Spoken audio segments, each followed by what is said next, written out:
Good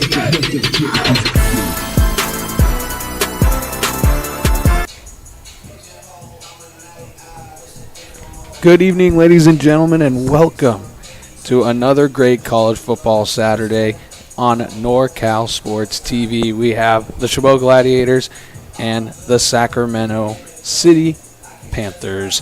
I'm Dominic Carriel, along with my partner, Carlos Franco. You know, we're back week 3, Chabot 1-1. They played good week 1, but they played pretty well, but a really good week 2 opponent. Partner, what do you think is a good key for them to try and get over that 500 mark?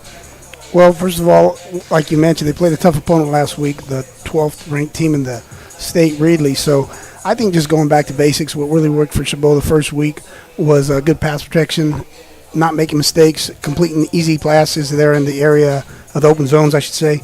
Last week was a little bit of a problem. Fell behind 21-0 early, had some fumbles.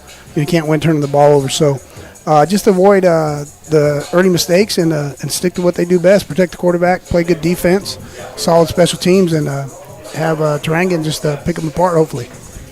So then talking about their opponent, Sacramento City College, last week they played a really, really good opponent in San Francisco City, and, you know, they got beat, and they're your usual 0-2 football team, and, you know, they really forced a lot of turnovers. They played pretty well, 0-2, but not a beat down 0-2. Right. No, these cats, they're 0-2. And let me take you back a little bit. So they played the number 1 team in the country last week. In the first week, they lose a heartbreaker in the last few minutes to ARC, American River College, which is ranked number 12 or 13, I believe, in the state. So at halftime of last week's game against the number 1 team in the country, after losing a close game, it's 16-10. So you take that half away. And they have played 2 very tough opponents, and they've played them very well. So they're looking to break out tonight. So, you know, they have a little bit of inexperience at offensive line. That's Sacramento City. And it looks like San Francisco City really took advantage of that last week. And I think that could be a positive for Chabot, especially how we saw their defense play in week 1 when we were here. Yes, definitely. Coach Pola is the defensive line coach, and he's going to have his guys ready to go with Porter and some other guys we'll name shortly as we go to the national anthem. So after the national anthem, we'll be right back with kickoff and more from NorCal Sports TV.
And welcome back to our broadcast here on NorCal Sports TV, and we are very proud of our sponsors as this is brought to you by Chabot College. Chabot College football. It'll live right here on NorCal Sports TV. American Asphalt. Golden State Orthopedics and Spine. And the Orthopedic Express. And the NorCal Sports TV Summer Camp. Go to www.norcalsportstv.com/camp. And Meeting Rooms on Demand. So as we get ready for kickoff, it looks like Sac City did win the toss, and they decided to defer. It is a brisk night here in Hayward, as it is 66 degrees. The wind is actually blowing straight towards the Sacramento City sideline, so it's a pretty good gust too. And with Chabot wanting to throw the football, we'll get to see on this first drive how this shows up. Definitely, the wind is going to be a factor here. We got number 21 back deep for Chabot Grace. He had a 44-yard interception return last week, and if you recall, the first week he had a positive returns on the kickoff return. And it looks like he's going to get a chance to return this one. Yeah, so we're underway. He receives it at the 15, and he gets behind a block, breaks one tackle, but is swarmed by the Panthers special teams unit, and they will start at the 30-yard line. So for quarterback Keikoa Tarangan, he had a great first couple of games, really. So I'm excited to see where he goes and moves this offense. Yeah, Tarangan looked sharp in week one. And, everybody who was an eligible receiver caught a ball. I think we even caught a ball up here in the booth. He was just outstanding. And then week 2 happens and fell behind 21-0. He did come back, throw 2 touchdowns last week. So hopefully he gets good protection here. And you mentioned, partner, that the wind may be a factor. So Chabot comes out in the gun, and that's most colleges nowadays. But they'll be in the gun. It'll be a bubble screen, and it's thrown away. It's incomplete. So first pass was a quick bubble screen that was incomplete, so it'll bring up a 2nd and 10. Yeah, I'm looking for Sac City to be very aggressive. What I mean by that is their defensive backs. I think they're going to come up and challenge the receivers of Chabot, jam them at the line, play a lot of man coverage, maybe one safety over the top, or a lot of cover 4. Yeah, they play a ton of nickel as well, and now it snaps over the head. Miscommunication. He's back. He's going to slide down on it at the 11. So a bad snap, and Chabot's offense already with a crucial mistake, as they'll most likely probably run this ball and then punt it away. Now, speaking of punt, Sac City's had some problems when they punt with snaps. And right now you saw a bad snap here from Chabot. Now, we're talking about throwing the football in the wind, and you'll see here the ball sail a little bit. It's hard to also snap the ball in the wind. So let's see what happens here on 3rd down. So pistol formation for Chabot as they go 4 wide receivers, and it's going to be another quick bubble screen. That's going to be caught, and they're trying to break a tackle and will be brought down.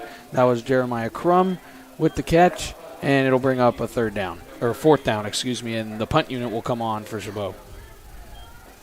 Yeah, Coach Blackshear, they're just trying to get some breathing room here for this punt. So Flippin's back deep. Now, something that happened was we can see trying and throwing the ball out here. Just trying to get some positive yards to give his punt team some breathing room. Got to be careful anytime you're around the end zone. If you're the punter, you got to know where that end zone is. Try to avoid a safety on a bad snap. So 4th down, it'll be a punt, and it's a good one. It looks like it's going to be hung up into the wind a little bit, but it's going to be caught. Now it's muffed. It's on the ground. But jumping right quickly back on it for the Panthers was number 12, Chris Lands. So now the Panthers offense will come out. We'll see Chabot's defense as well. And they're led by their sophomore starting quarterback, Ben Party. Yeah, you see Flippin there field the ball. He's an athlete back there as a punter. And then you'll see number 31, Christian Gonzalez out of Kennedy High School in Fremont come down making the play there. Solid special teams in the past 2 weeks from Coach Sullivan of Chabot. So we'll come out on defense here. So Panthers go gun. He's going to drop back. He's looking pressure. He's going to throw, and it's knocked away. Big hit by the safety, but it was knocked away by number 8, Christian Saponi. Yeah, Eric Johnson, number 11, I've been really impressed by him. We talked about him in week 1, and you'll see him come up here.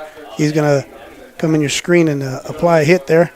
Now, Johnson is a safety, he can play center field, and he's not afraid to come down and play in the box as well. So he covers a lot of territory.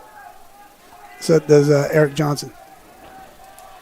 And a great play by the linebacker there. And you saw the interior of the offensive line. We said questions in our pregame, and there was already a little bit of pressure from the Chabot D-line. Here's an RPO, and it's through the hands of the receiver.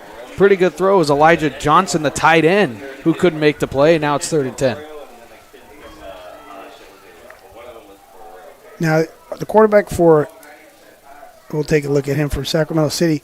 His last name is Party or Party. How are we going to pronounce that? I think it's Party. So you see him throwing the ball here, and should have been caught. But I'm just thinking now that there's name and likeness, image and likeness and stuff. This guy, he's sitting on a gold mine. He's the party guy.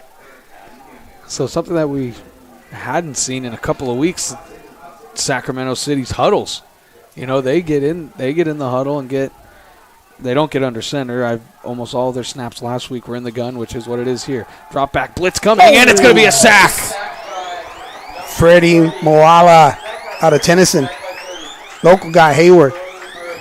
He just came untouched right off the edge. He sure did, partner. Down here, you'll see him at the bottom of your screen, number 30.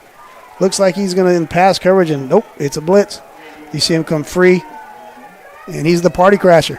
And great job by Party there, too, though, to hold on to the football. That had a strip sack written all over it. And now the ventures of the Sacramento City punt unit comes on, as they had numerous snaps that were over the head. This one's good, and the kick is up, and it's good. It's going to be fair caught at the 30-yard line by Damian Mound. So both teams, 3 and outs, a couple of misplays, and now Chabot will have their second opportunity with the football. Yeah, I was excited there to see if Mound was going to return that. He's put everybody on notice in the Bay Conference. I'll tell you, he's got 22 catches in 2 weeks for 256 yards and 2 touchdowns. He had 11 for 107 last week and a loss, and he returns kicks. He's out of Servite, and Mr. Mound is quite the player here. So Chabot's offense on the field for their second drive. They went 3 and out, but because of that bad snap, it'll be a gun run, and it'll be just a gain of about 2 on the play. So that'll bring up 2nd and 8.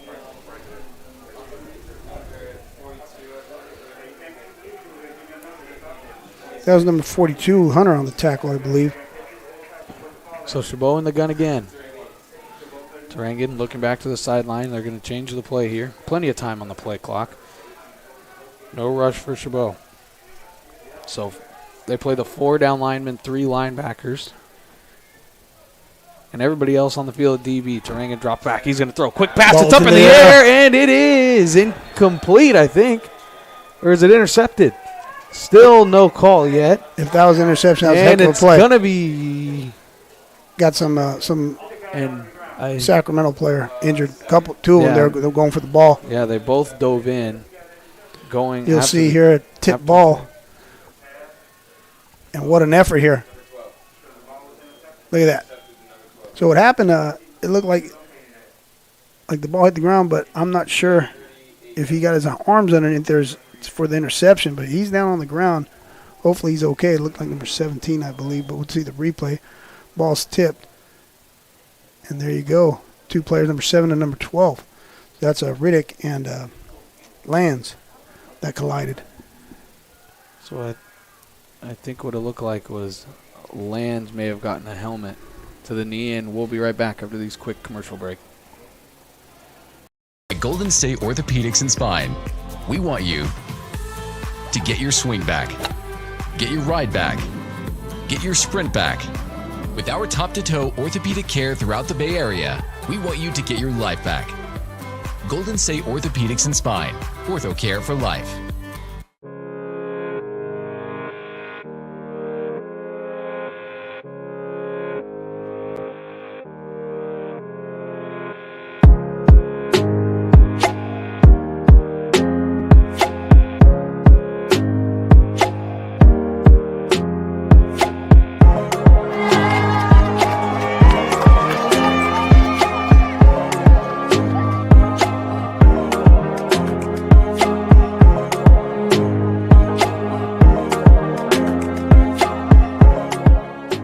Golden State Orthopedics and Spine, we want you to get your swing back, get your ride back, Get your sprint back. With our top-to-toe orthopedic care throughout the Bay Area, we want you to get your life back. Golden State Orthopedics and Spine, ortho care for life.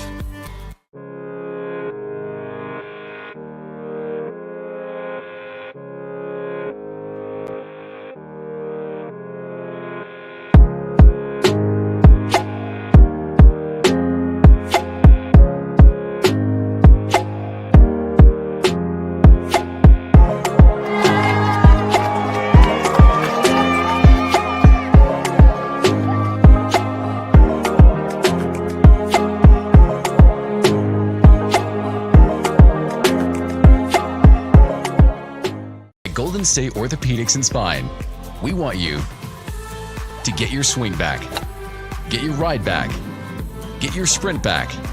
With our top-to-toe orthopedic care throughout the Bay Area, we want you to get your life back. Golden State Orthopedics and Spine, ortho care for life.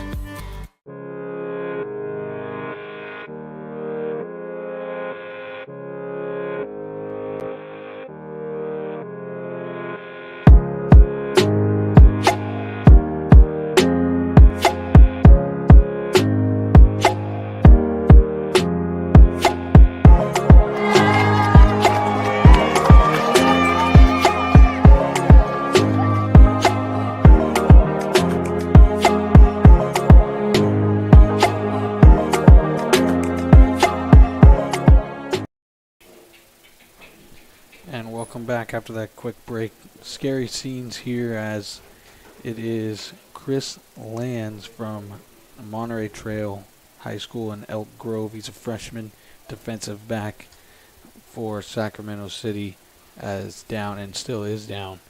And it looked like there was an air cast brought out for that right leg. Something we want to mention is number 7, Kalani Riddick as well, the safety, was injured on that play. He walked off on his own power, and that's a positive. And right now everybody's sitting here thinking about Chris Lands down there.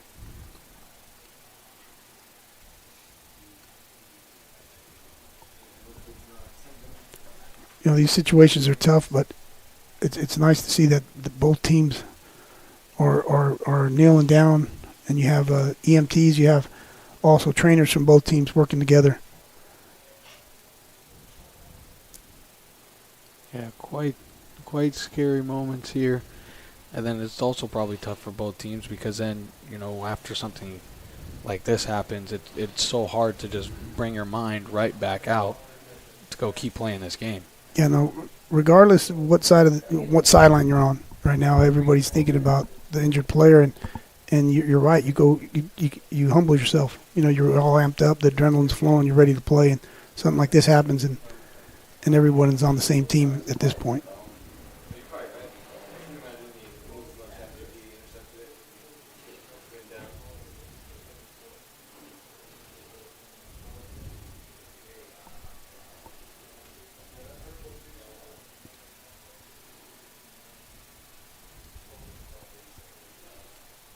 And just to remind everybody that this broadcast on NorCal Sports TV is brought to you by Chabot College.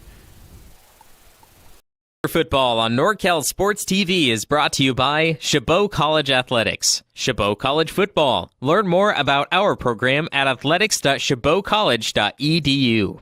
American Asphalt, taking care of business in Northern California for over 35 years. Golden State Orthopedics and Spine. Be your best active self. Whether you're tiny or big, 2 or 102, or a world-class grandparent, you can find care with our expert, compassionate orthopedic doctors. The NCS TV Summer Sleepaway Basketball Camp. 5-day overnight basketball camp in the Sierra Foothills for 4th through 12th grade boys and girls. Go to norcalsportstv.com/camp to learn more and to register. And meeting rooms on demand.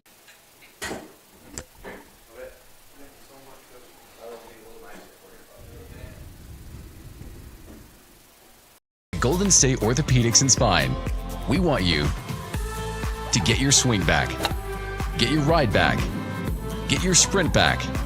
With our top-to-toe orthopedic care throughout the Bay Area, we want you to get your life back. Golden State Orthopedics and Spine, ortho care for life.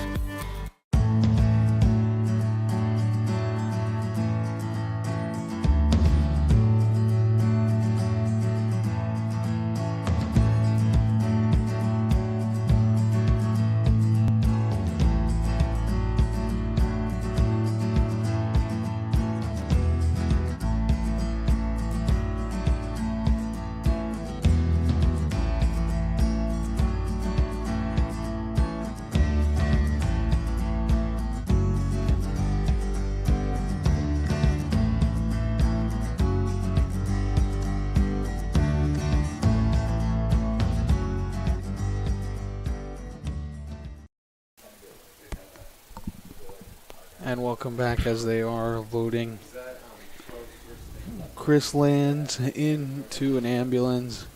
Scary moments here if you're just joining us. Chris Lands dove for an interception, was going out, and one of the safeties on the team, Riddick, he dove in and just caught his right leg, it looked like. So he made the play, and immediately everybody on the field kind of knew, and everybody, the EMTs, team doctors, were all out there pretty quickly. So, prayers go to Chris Lands, that's for sure. Yes, definitely, partner. It's just, as you mentioned, it was an unfortunate situation here as we see the ambulance rolling off the field, and everyone's thoughts and prayers are with him and his family. And, hats off to both trainers, on both sidelines, along with the EMTs who responded immediately. And both teams showing along with the fans as well, showing a lot of sportsmanship.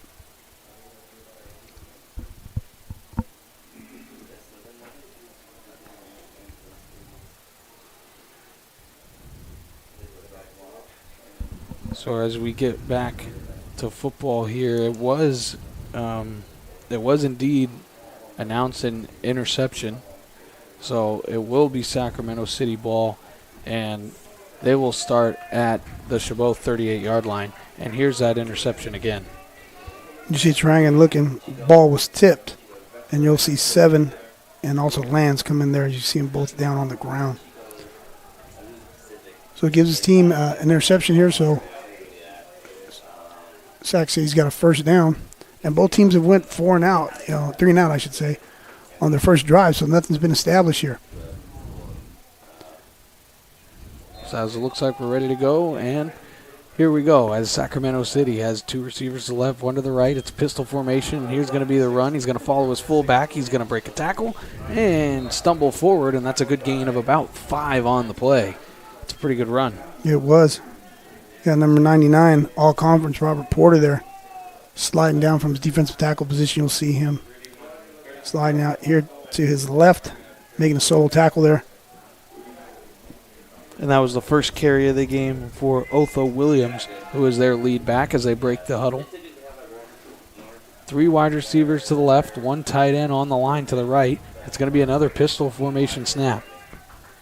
Barty gets the snap, read option. He's going to give it to Williams, and he's going to get swallowed up by the Chabot defense. So it'll bring up a 3rd and short.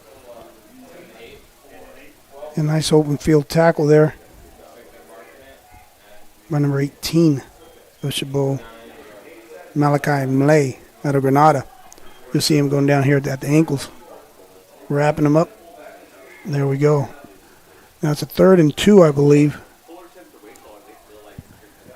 It is a 3rd and 2. It's going to be a tight formation here. 13 seconds left on the play clock. 2 tight ends in motion. They get snap. Party the snap. Here's the give to the big back. He's trying to get to the outside. He is going to get there, and I think he did get the first down, and he did. And that was the running back, Damian Allen, their big back, short yardage guy, who gets the first down. But there is some laundry on the field, so for the first time tonight, we'll hear from Kirk Mason, our head official. It looks like it could be an after-the-play penalty, though. That's exactly what it is, and it's going to be on Chabot. So add 15 yards to the end of the play. A personal foul, and something you don't see often there. You have number 10, Mahi, was just a tackling machine. You'll see here, he just missed the tackle. He had Allen in the backfield. You'll see him coming on your screen, number 10 right there. He makes that play. It's 4th down. And then the penalty added on after that. So the penalty pushes it into the red zone at the 14-yard line. So again, Sacramento City, pistol formation, high snap, gets it. It's going to be a run to the right and a spin move. Oh, nice spin move by Williams, but he's going to be swallowed up. So just a gain of about 4 on the play. Really nice spin move, as you mentioned. However, now that Mahi guy, again, he missed the tackle there. He's mad at himself. I'd venture to say he's leading the team in tackle here. You'll see him. But this is one heck of a play by Sacramento City, pulling their guard. They got one of their tight ends out front. Mahi just missed him there on a spin move. By Allen, that was a nice play. So you'll see a very big rotation of backs. for Sacramento City as they're driving deep into Chabot territory. Two wide receivers to the right, two to the left. Regular shotgun formation. Top of your Man screen. in motion. And there's going to be a timeout with no time on the play clock. They just barely got the timeout off. I think they were looking at 17 at the top of your screen. Nick Pine, who has a height advantage over 21 Grace. So this drive right now, 4 plays, 4 runs since the interception as they're driving. And we'll be right back after this quick commercial break.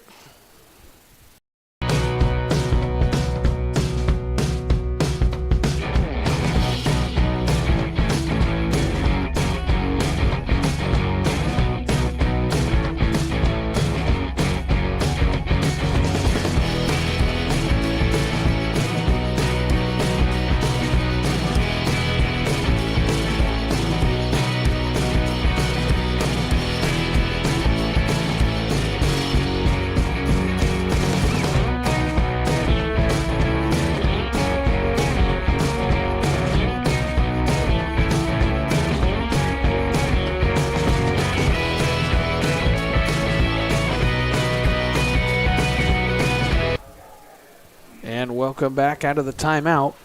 It's 2 wide receivers for Sacramento City. Now a man in motion. It looks like a jet sweep. It's going to be a read option throw to the end zone and a beautiful defensive play. It was a really well played call to get the one-on-one coverage, but a great play by the Chabot defensive back. Nice by number 29, Justin Breston out of Campbell High School. Playing real aggressive down in here at the bottom of your screen. Playing very physical against the receiver. You'll see him coming up, man coverage on the bottom of your screen, getting physical, hands on his receiver. Great play there by Breston there. I mean, he got a hand up too. It was almost like if he got a little bit deeper in his drop, that could have been an interception. The ball was thrown with a low trajectory, and now 5 seconds on the play clock. When they break the huddle, they may have to call another timeout here. Trips, they get it off. Here's the snap from Party. It's a fade route to throw to the end zone, and it's incomplete, and there is no flags on the play. It's a Kai Grace on the coverage. Yeah, we're going to see the field goal unit come out now. So that play, they were rushed. You mentioned the play clock was running down. Party put the ball out there, and it's either a completion or an incomplete touchdown, as you say, or an incomplete pass. So they were ready for the field goal attempt here by Rojas, I believe is his name. So the field goal unit does come on, and it is Alejandro Rojas. He does the kicking and punting duties. Wide receiver on the hold. Here, he will hold. Here's a good snap, good hold. The kick is down. It's on its way, and it is no good. He missed it wide right. So Chabot gets the stop, and the offense can come out after the interception and hopefully pick up some momentum on a big drive, as that's huge for Chabot. Yeah, something that we didn't get a chance to talk about because of injury. We were talking about the run game and how Sacramento City had been successful running the ball, and they ran the ball, I believe, 3-4 straight plays there. 4 straight plays to pick up a first down, and then they went three straight throws. So going back, that might be a key later on in the game here as Tarangan comes out after the missed field goal attempt with the offense. Tarangan comes out with the Gladiator offense as they're going to try and pick up. They've only ran 5 plays, and they're going to try and start with the run game, and it's going to get swallowed up for a gain of about a couple. There looked like a big enough hole there, but the great linebacking core from Sacramento City really shut that down quickly. Yeah, we were talking about the run game. So last week, Chabot had a problem running the ball. It was basically anemic. The run game did not work, but we'll see. Sanchez here takes the ball on a stretch play. Looks like he was trying to go outside and gets up inside tackle by Thaddeus Singleton, 33, the linebacker. So Tarangan in the gun again, 3 receivers right. He's going to get the snap. Good time. He's going to throw it deep, and he's got a man open, and it is caught! And it's going to be brought down at the 30-yard line. And he throws it up to Jeremiah Crum. Yeah, something we wanted to talk about was that first game. Going back to the first game, we'll see this deep ball here by Tarangan. Just puts it right on the money to Crum, who had a touchdown last week as well. So a 50-yard pitch and catch, and he had him open from the snap, really. He beat his corner right to the outside. He's going to get another snap, and he's going to throw it deep again. It's a back shoulder pass, and it's incomplete. Nicely done and broken up there by the defensive back. Yeah, we were talking about Durangan and how he made it. It was extremely accurate in week 1 and also week 2, of course. But we wanted to see more of the repertoire of his throws, and we want to see him go deep. And he just did it 2 plays in a row. He's trying to get the ball vertical there, vertical routes. And it was the defensive back Fridge on the coverage. And really, if it wasn't for the wide receiver there, it could have been intercepted, as it seemed to be miscommunication on the back shoulder throw. And there's a gun snap. He's going to throw. It's going to be caught again by Crum. He breaks to the inside. He's going to break a tackle, push forward, and he's going to pick up a first down. So gain of 12 on the play, and this is the Jeremiah Crum drive. Yeah, it sure is. Yeah, Sanchez try to get down there and help out on a block as well, the running back number 2. And this is what we really saw in week 1 for the Gladiators, is that when that offense starts getting rolling, when Turangan gets that confidence, gets in that rhythm, this offense can be really good. And here's another gun run. And brought down at about the 15-yard line, as it's his first rush of the day. It's Sanchez on the carry. You had number 11, Jeremiah Jackson, involved there on the tackle. He had a solid game last week against City. We'll see here. Just running the ball hard. 33 was also involved in linebacker Singleton. I was talking about Jackson. He caused the interception last week. So now, they switched their coverage here, so you could see that the defensive backs are playing pretty aggressive, tight up on the receivers. So after the gain of 5, they go right back to Sanchez, and there's going to be a hold. So this is going to come back by on the right tackle. It looks like that should be the call. It'll be Javon Green, the right tackle, I think, got a hold of the defensive end. Yeah, something's going to happen here as 22 Orozco comes in. And they got the Deuces Wild backfield. Everybody, it seems like they got a number 2 on their jersey at some point there. But, yeah, I think that's going to come back. And it is a hold, and it is on the offense. So this is one of those drive killers that you really don't need, especially when your offense is. You just had 2 big plays throwing the football, and then you get 2 good runs because of how well you just threw the football, and then you get brought back on the holding call. Right. So you want to come away with points here. I mean, you could play it kind of conservative. I don't know what Coach Blackshear is going to do, try to make it 3rd and manageable, get close enough to maybe take a field goal attempt on 4th down if needed. So it is 2nd and 15. Realistically, you want to get about 8 yards, 2nd and 16, get 8, make it 3rd and manageable. So here's the snap. It's going to be a bubble screen. It's absolutely blown up. And that's Terren Fridge again. Now, Fridge is another guy with image, name, and likeness, that name Fridge. You know, he could use that to his advantage, but really well communicated. You're not going to see it on the screen, but the defensive backs of Sacramento City were yelling out to one another, communicating very well, and they just basically read that play. He jumped that bubble screen. So now we got a 3rd down here. So it was a gain of about 1 or 2 on the play. So it'll bring up 3rd and long. 3 receivers right, 1 to the left.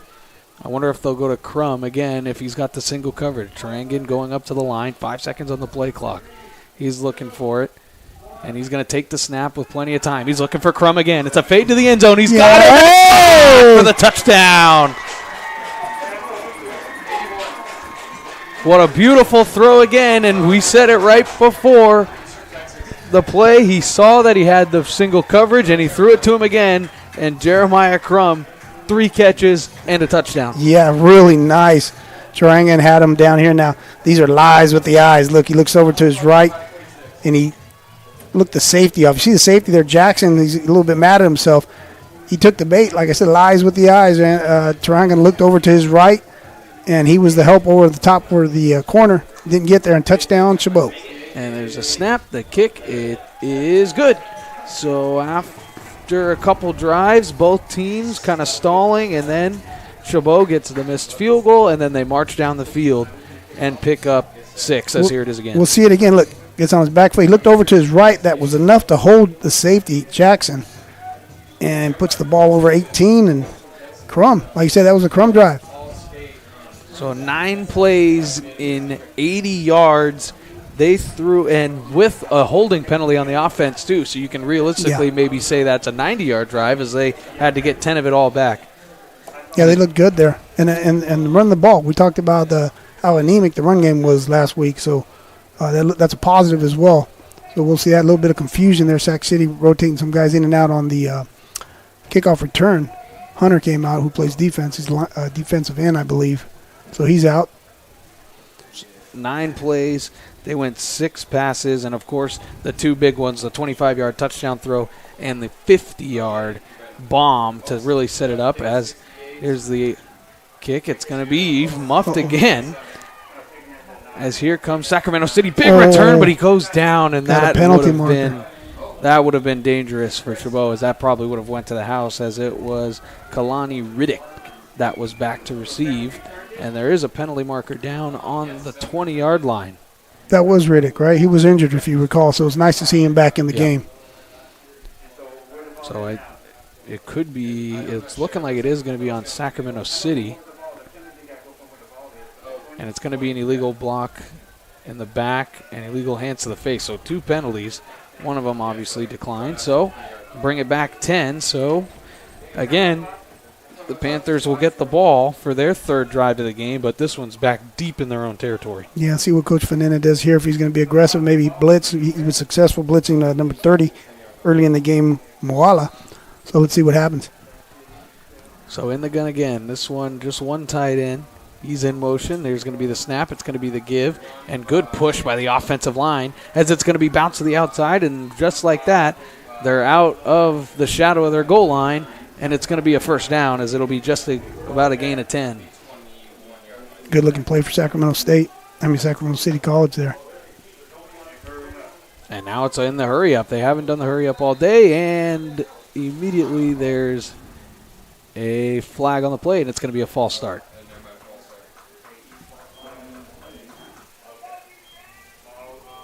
False start against Sac City. So a false start, I think it was on the wide receiver, Frazier, on the near side, as he actually did just get the carry and then was split out right on the very next play. So that'll bring up a 1st and 15 after the penalty.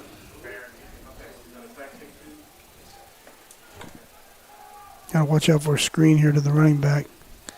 And just right on cue, and it's going to be a beautiful one-handed catch there by Frazier as he breaks one tackle, tries to get the penalty yardage back. Only got a couple, so it'll be 2nd and long. Yeah, you got 52, Tovar. Out in space there. You don't see that often. Look at him. He's more of a rush guy. He's a downhill guy, north and south, but Tovar's getting out there, disrupting the play. And number 29, who we mentioned earlier, Preston, makes a nice play. That's a great catch by Trayvon Frazier, too, because, well, from our vantage point, you really don't know. That could have been a backwards pass. So if he doesn't catch that ball's on the turf for somebody to take. So 2nd and 12. Gun run, it looks like, and it's a little trap play, and it's going to be swallowed up again. So he's pushed forward a gain of a couple, and then we're going to have another flag on the field. So we'll hold off, see what happens there. It came from the side judge over here on our side. Yeah, so that was thrown by side judge Robert Liu.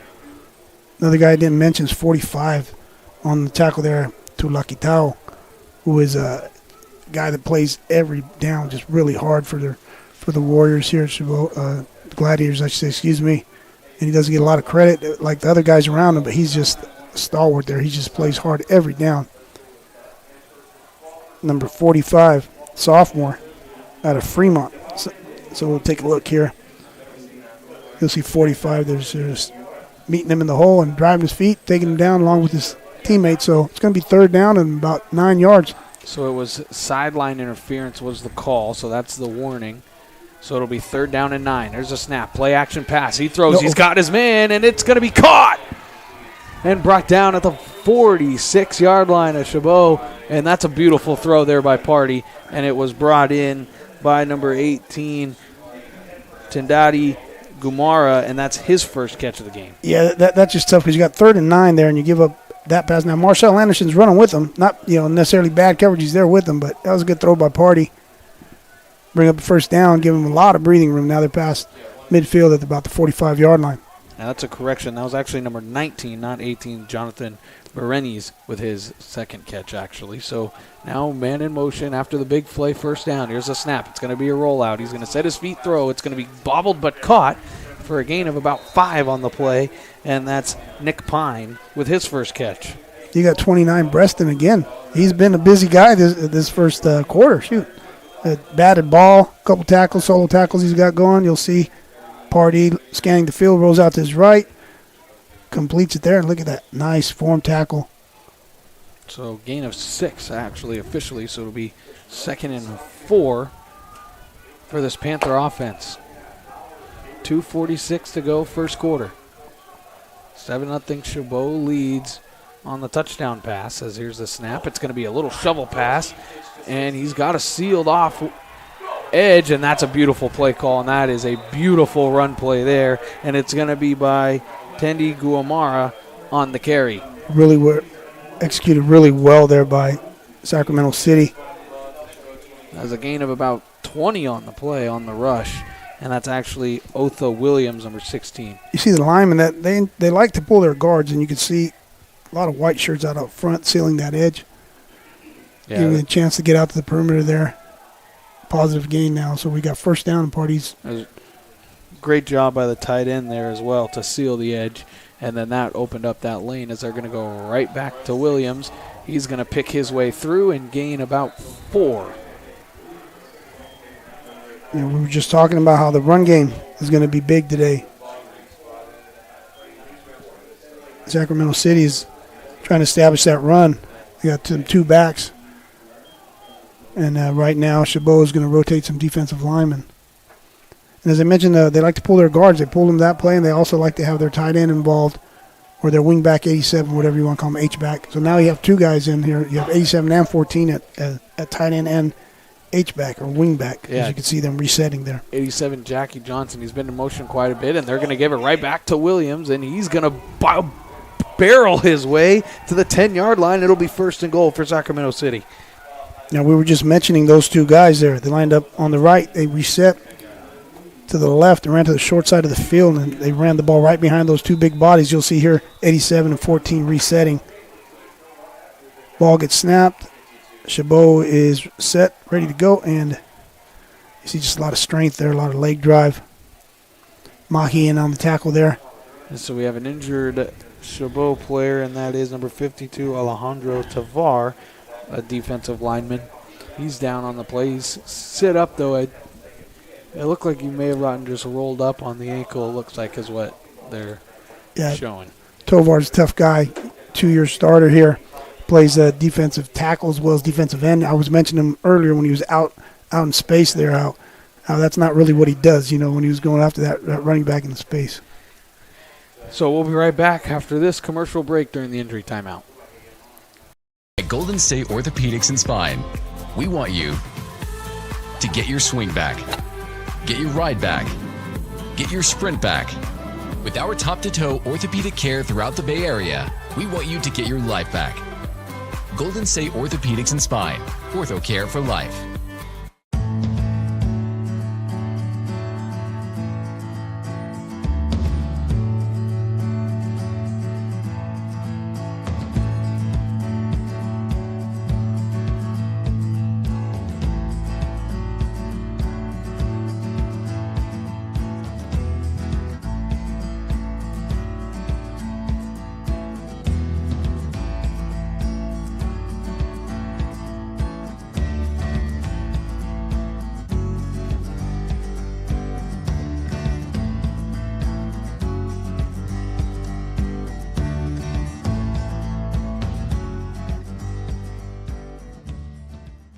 You drove all the way up from Los Angeles. From we Los just Angeles. heard that. What made you put Miles Little into the camp? Well, we were looking for an overnight camp that would really help develop his sort of independence. And this looked like a beautiful setting for the kids, and also really foster his independence, meet new people. And I want to say one of the best things about this camp, this particular camp, is the ability to see the games live streamed on YouTube. It allows you to not be at camp, but also still participate in that particular part of camp. And so I thought that was really amazing. The announcers were great. The angles, the instant replay, it really made the kids feel special. Would you bring Miles Little back up to camp? For sure, 100%. And we're bringing friends. I think one of the wonderful things that I saw when I... And welcome back as Alejandro Tavar was helped off the field And it did look like he may have gotten rolled up on. So now Sacramento City first and goal. Here's a snap. It's a play action pass to Williams. He's rolling out. He's got a man wide open if he wants him. And he throws to the back of the end zone, and it's incomplete. Well, he had number 19, I believe it was, wide open. He ran an over route. He was lined up at the top of your screen there. Brennans was coming across the formation, and he was just wide open. You'll see it on the screen. He came in motion and went right behind the linebackers. Can't see it there, and he was not happy he didn't get the ball. Yeah, he was open on that play. It's one part he wish he had back. We've got Porter coming in the game now for 54. So 56 seconds, 55.6 seconds to go first half. 10 seconds on the play clock when they break the huddle. Now they're in the pistol formation. 2 tight ends in the game. There's the snap. It's going to be straight give to Williams, and he's swallowed up for just about a gain of 2. So that'll bring up 3rd and goal. Yeah, another guy we don't give enough credit to is number 53, Van Gupu there, make that play. He plays inside. You know, we talk about Porter a lot, being all conference, but Van Gupu there commands a double team on pretty much every snap. Right there he makes the play. So they came out in the ace formation, and it's going to be 3rd and goal, partner. So 3rd and goal from the 8. They're going to go all spread out wide, and then they're going to bring a wide receiver back in motion, but he'll split out wide again. This could be They're a little empty. bubble screen, Empty. it looks like.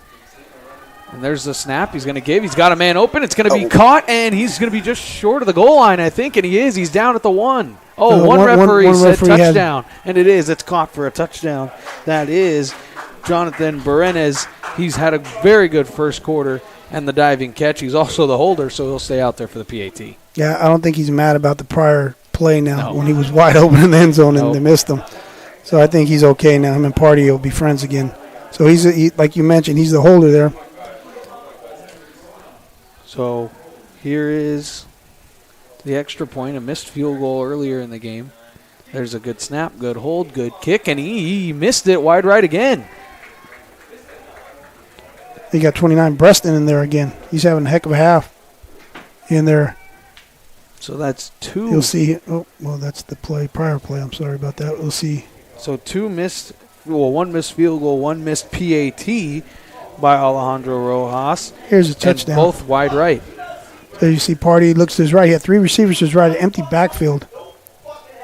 And he ran a slant there behind the 2 receivers. So that was Brennis. And we talked about how he was open on the prior play. He just ran, like I said, a quick little slant. He was the middle receiver at the bottom of your screen. You can see that on the screen. And got across the goal line.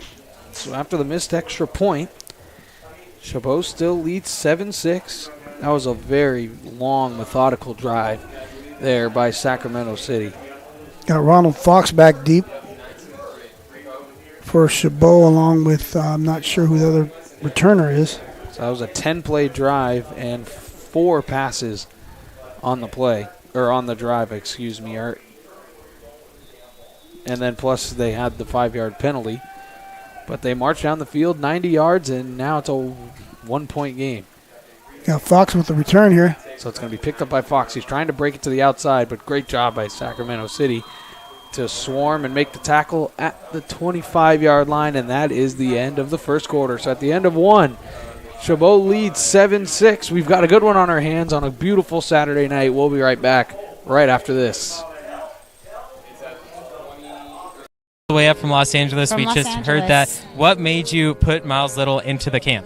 Well, you know, we were looking for an overnight camp that would really help develop his sort of independence. And this looked like a beautiful setting for the kids, and also really foster his independence, meet new people. And I want to say one of the best things about this camp, this particular camp, is the ability to see the games live streamed on YouTube. It allows you to not be at camp, but also still participate in that particular part of camp. And so I thought that was really amazing. The announcers were great. The angles, the instant replay, it really made the kids feel special. Would you bring Miles Little back up Oh, to camp? For sure, 100%, and we're bringing friends. I think one of the wonderful things that I saw when I came to pick him up is how collegial, supportive the older boys are with the younger boys. And I think that is really heartening for me, because that's how I want my boy to be when he grows up. And so I think that he has some. And welcome back for the start of the second quarter, as Turangen dropped back, and he found himself stepping up in the pocket because of the pressure, and he got a gain of 1 yard on the little QB scramble. Yeah, he was looking down here at the bottom of the screen, didn't see what he liked, trying to make a little play here, taken down by number 9, Mason Alameyer for Sacramento City. So another spread formation for Chabot. Turangen gets the snap. He looks. He catches, throws, quick little curl route. That's going to be caught. And again, breaking more tackles. And Crum is having a huge first half as it's a first down and a gain of 20. I know it's called a football team, but that was a great individual effort by 81 Crum, who's having, like you mentioned, just a great first half. He had a good game last week versus number 12 ranked team in the state, Reedley. Caught a touchdown against them, so he's continuing on today. So Turangen again, he's going to throw. He's going to look into the flat. It's going to be caught, and that's going to be a gain of 3 there, and that's going to be Mound's first catch of the game so far. So just a gain of 3 on the quick pass, and this is what we said on the last drive as well. Once Turangen gets in that rhythm, Chabot can start moving the ball, throwing it, even if they can't run it. I mean, their passing attack is so dominant at times that they can still march down the field. Yeah, and it's important to stay ahead of the sticks here, pick up positive yards on first down, which they did. And there's the snap. It's going to be a read give, and it's going to get stuffed behind the line of scrimmage. It's going to be a loss of 2, and it was Sanchez on the carry. And we have an injured player again on the field for Sacramento City. So they try to run the ball, and it gets blown up in the backfield.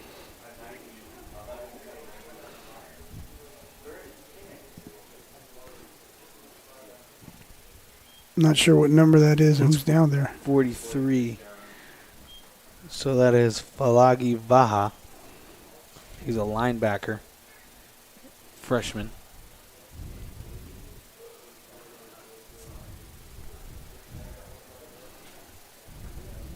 And it looks like they're working on his ankle.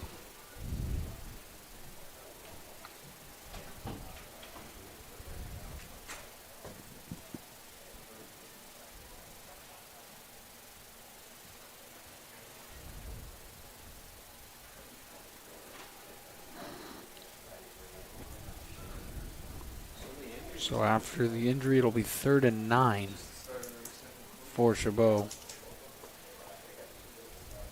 Definite throwing down, and both defenses have actually played very well in the first half. It's not so much that the offenses are stalled. I agree with you 100%. And one of the big differences in the game factors, as 43, we were talking about him, Falagi Va, is being helped off the field there by his teammates. So a round of applause. So best wishes, thoughts, prayers for him. So we come out, like you mentioned, 3rd and 9. One of the big things that's standing out in my mind is how Chabot is trying to run the ball, and they haven't been successful with that right now. Maybe involve the running backs a little bit more with some of the passes, like screen passes that we saw in week 1. Just 5 rushes so far total in the game for them. So again, this is going to be Turangen throwing the ball upwards of 40 times in this game. So it's 3rd and long. He's going to take the snap. He's dropped back. He's got time. He's going to throw over the middle. It's going to be caught by Mound, and he's going to be cracked down, and he'll be short. It's just a gain of 4, and it'll be 4th down and 3 as the punt unit will come on, and that will mean Lauren Flippin will be back to punt the ball away. Yeah, Marcus Jones makes you'll see here, Turangen hits Mound in stride there, and number 26, Marcus Jones, tackles one of the best receivers right now in the Bay Conference. So, and here's going to be the punt by Flippin, end over end. It's going to be caught at the 15 and slipping 1 tackle, slipping 2 tackles, and he's got a lane to the outside. Cutting to the inside and tackled at, there's a late flag coming in. Couple flags come flying in at the 35-yard line as it was Pine back to receive. Or it was Riddick, back to receive. And there was 2 flags that came in, one from the side judge, one from the back. So we'll see Yeah, I want to go back to the prior play before the punt. We had, I'll go back to the punt here.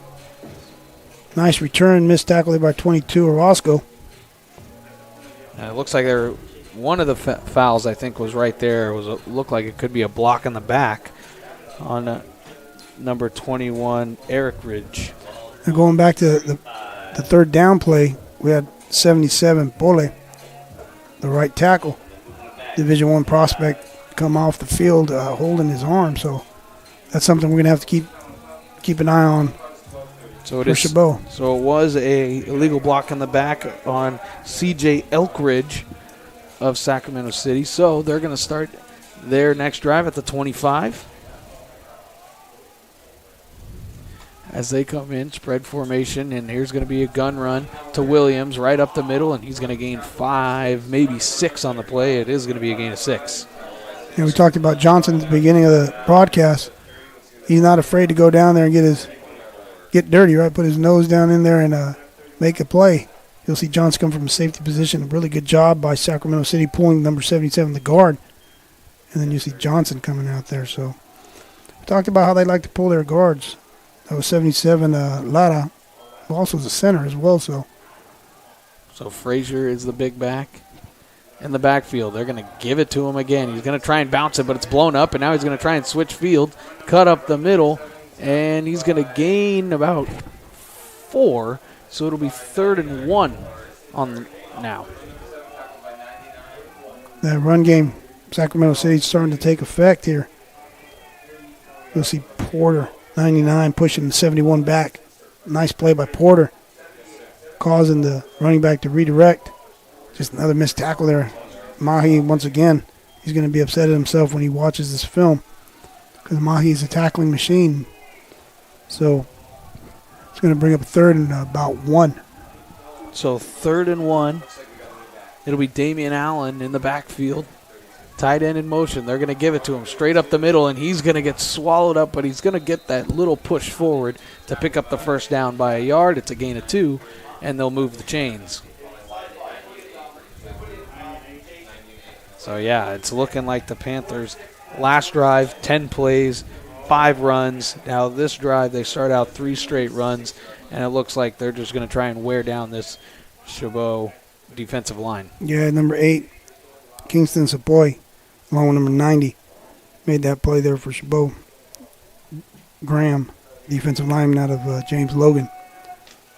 Moving the chains here, Sacramento City. So Party in the gun.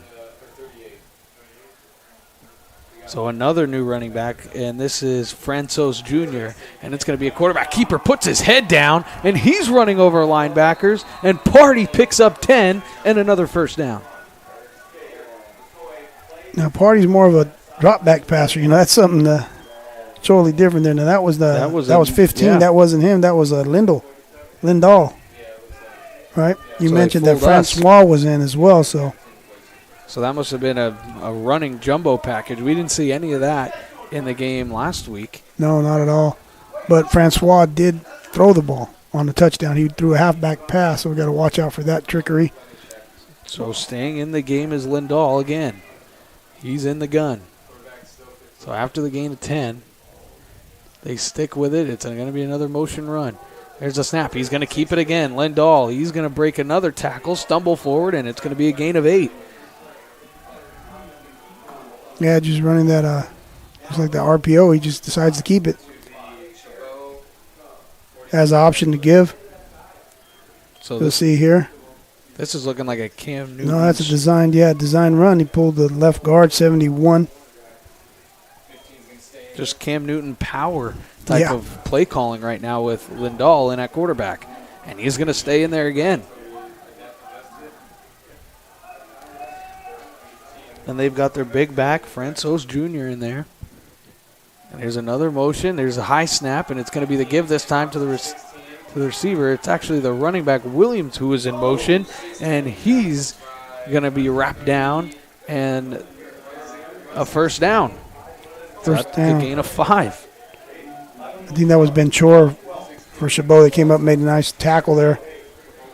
So 6 straight runs, and they're in Chabot territory. Take a look at 38, Francois for Sac City, just blocking out there on the perimeter, stand on his guy, and you see Ventura come in like a flash, just comes in like it makes that play. Got to watch out here, like I mentioned, Francois threw the ball last week or some type of a Trick play. yeah, something like that. Here, once you get inside the 40-yard line, I know they're not there yet, but you got to start looking. Oh, So here's Party.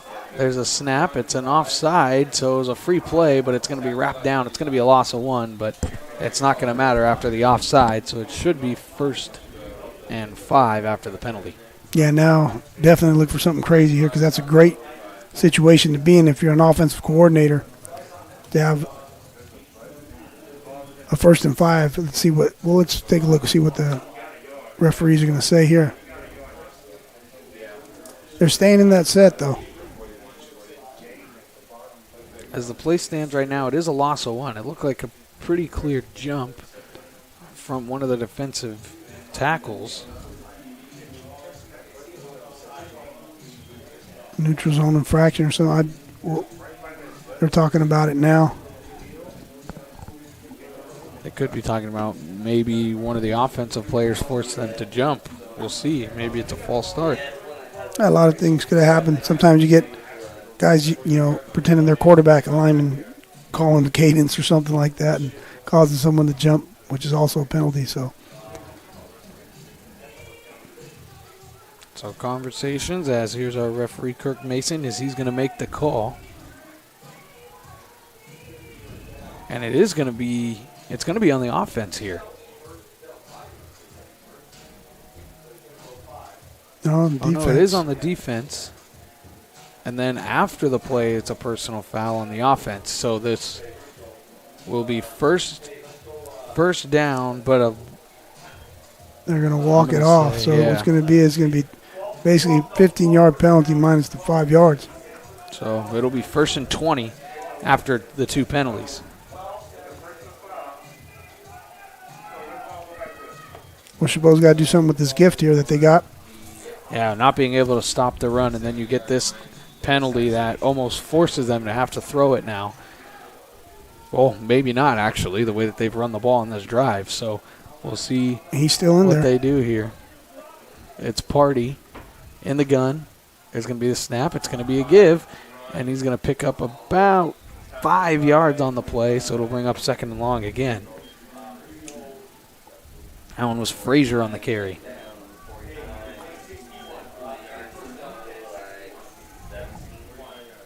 People see him here, just give it basically inside zone play.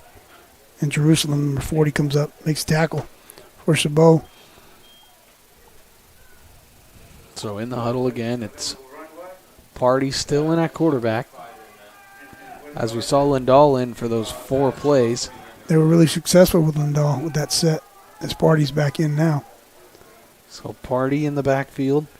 He's alongside Frazier. Here's the snap. He's going to drop back. Look, he's got time. He's going to look him off. He's got him in open, and it's going to be caught.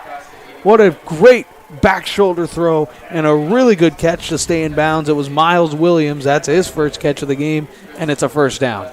Yeah, good protection, good throw. 29 Breston looked back too early. You'll see here as Party sets his feet. Plenty of time, throws the ball. You see Breston looking back towards the ball. You didn't see it on that screen, though. He looked back a little bit early.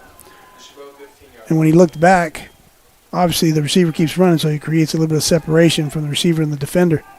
So Party still in at quarterback after the great throw that puts him into the Chabot red zone. It's 1st and 10 from the 15, 2 tight end formation as they're in motion.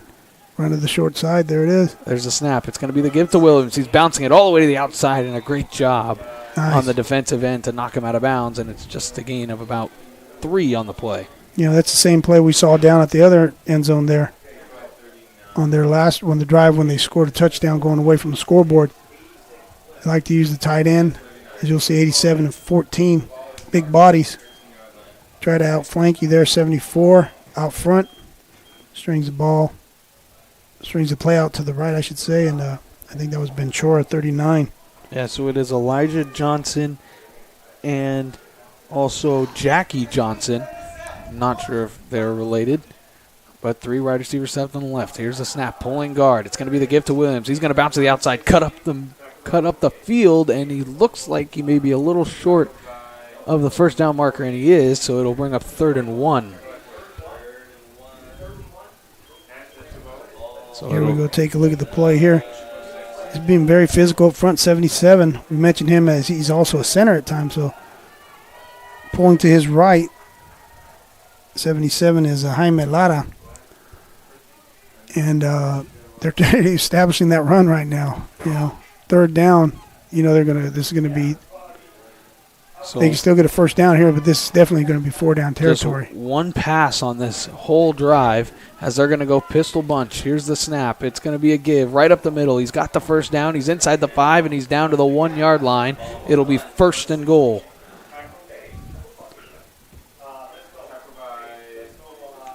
That is one heck of a line surge by Sacramento City.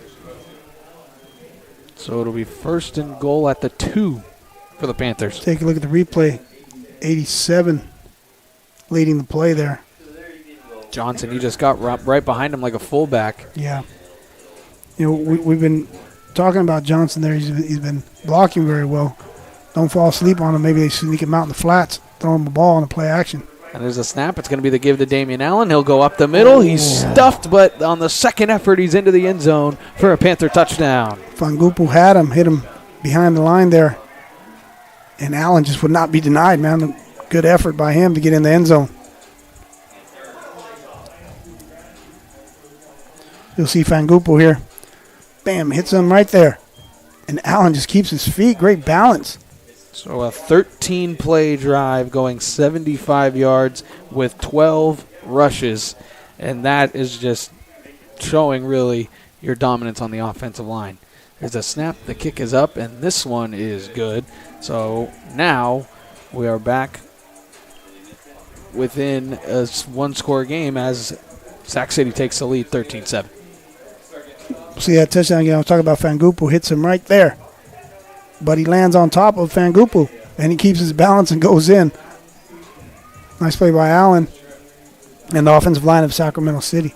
And so we're seeing basically 2 completely different strategies on offense. One team, Chabot, they're throwing it all over the yard. They've rushed it 5 times total in the game. And then you see Sac City, they've thrown it a total of 9 times. And on that drive, 12 rushes out of 13 plays. Yeah, they're just establishing that line of scrimmage. They are being extremely physical up front. Their running backs, they're doing the running back by committee and also by formations. You could exploit your opponent by formations as well. So they've been using that tight end along with the wing back formation. We talked about Johnson at tight end, and he'll have the wing back, and also Johnson is also like a lead blocker as well when they put him in the wing spot, or the H-back, I should say. So Fox back to return. He's along with May as well. And they're going to kick it to Fox, I think, is going to take it. Or there's going to be miscommunication. It's going to be Mahi's going to take it. And he's going to be tackled at the 25-yard line. So that's where the 5th Gladiator drive will start. So we got 4:55 left and all 3 timeouts.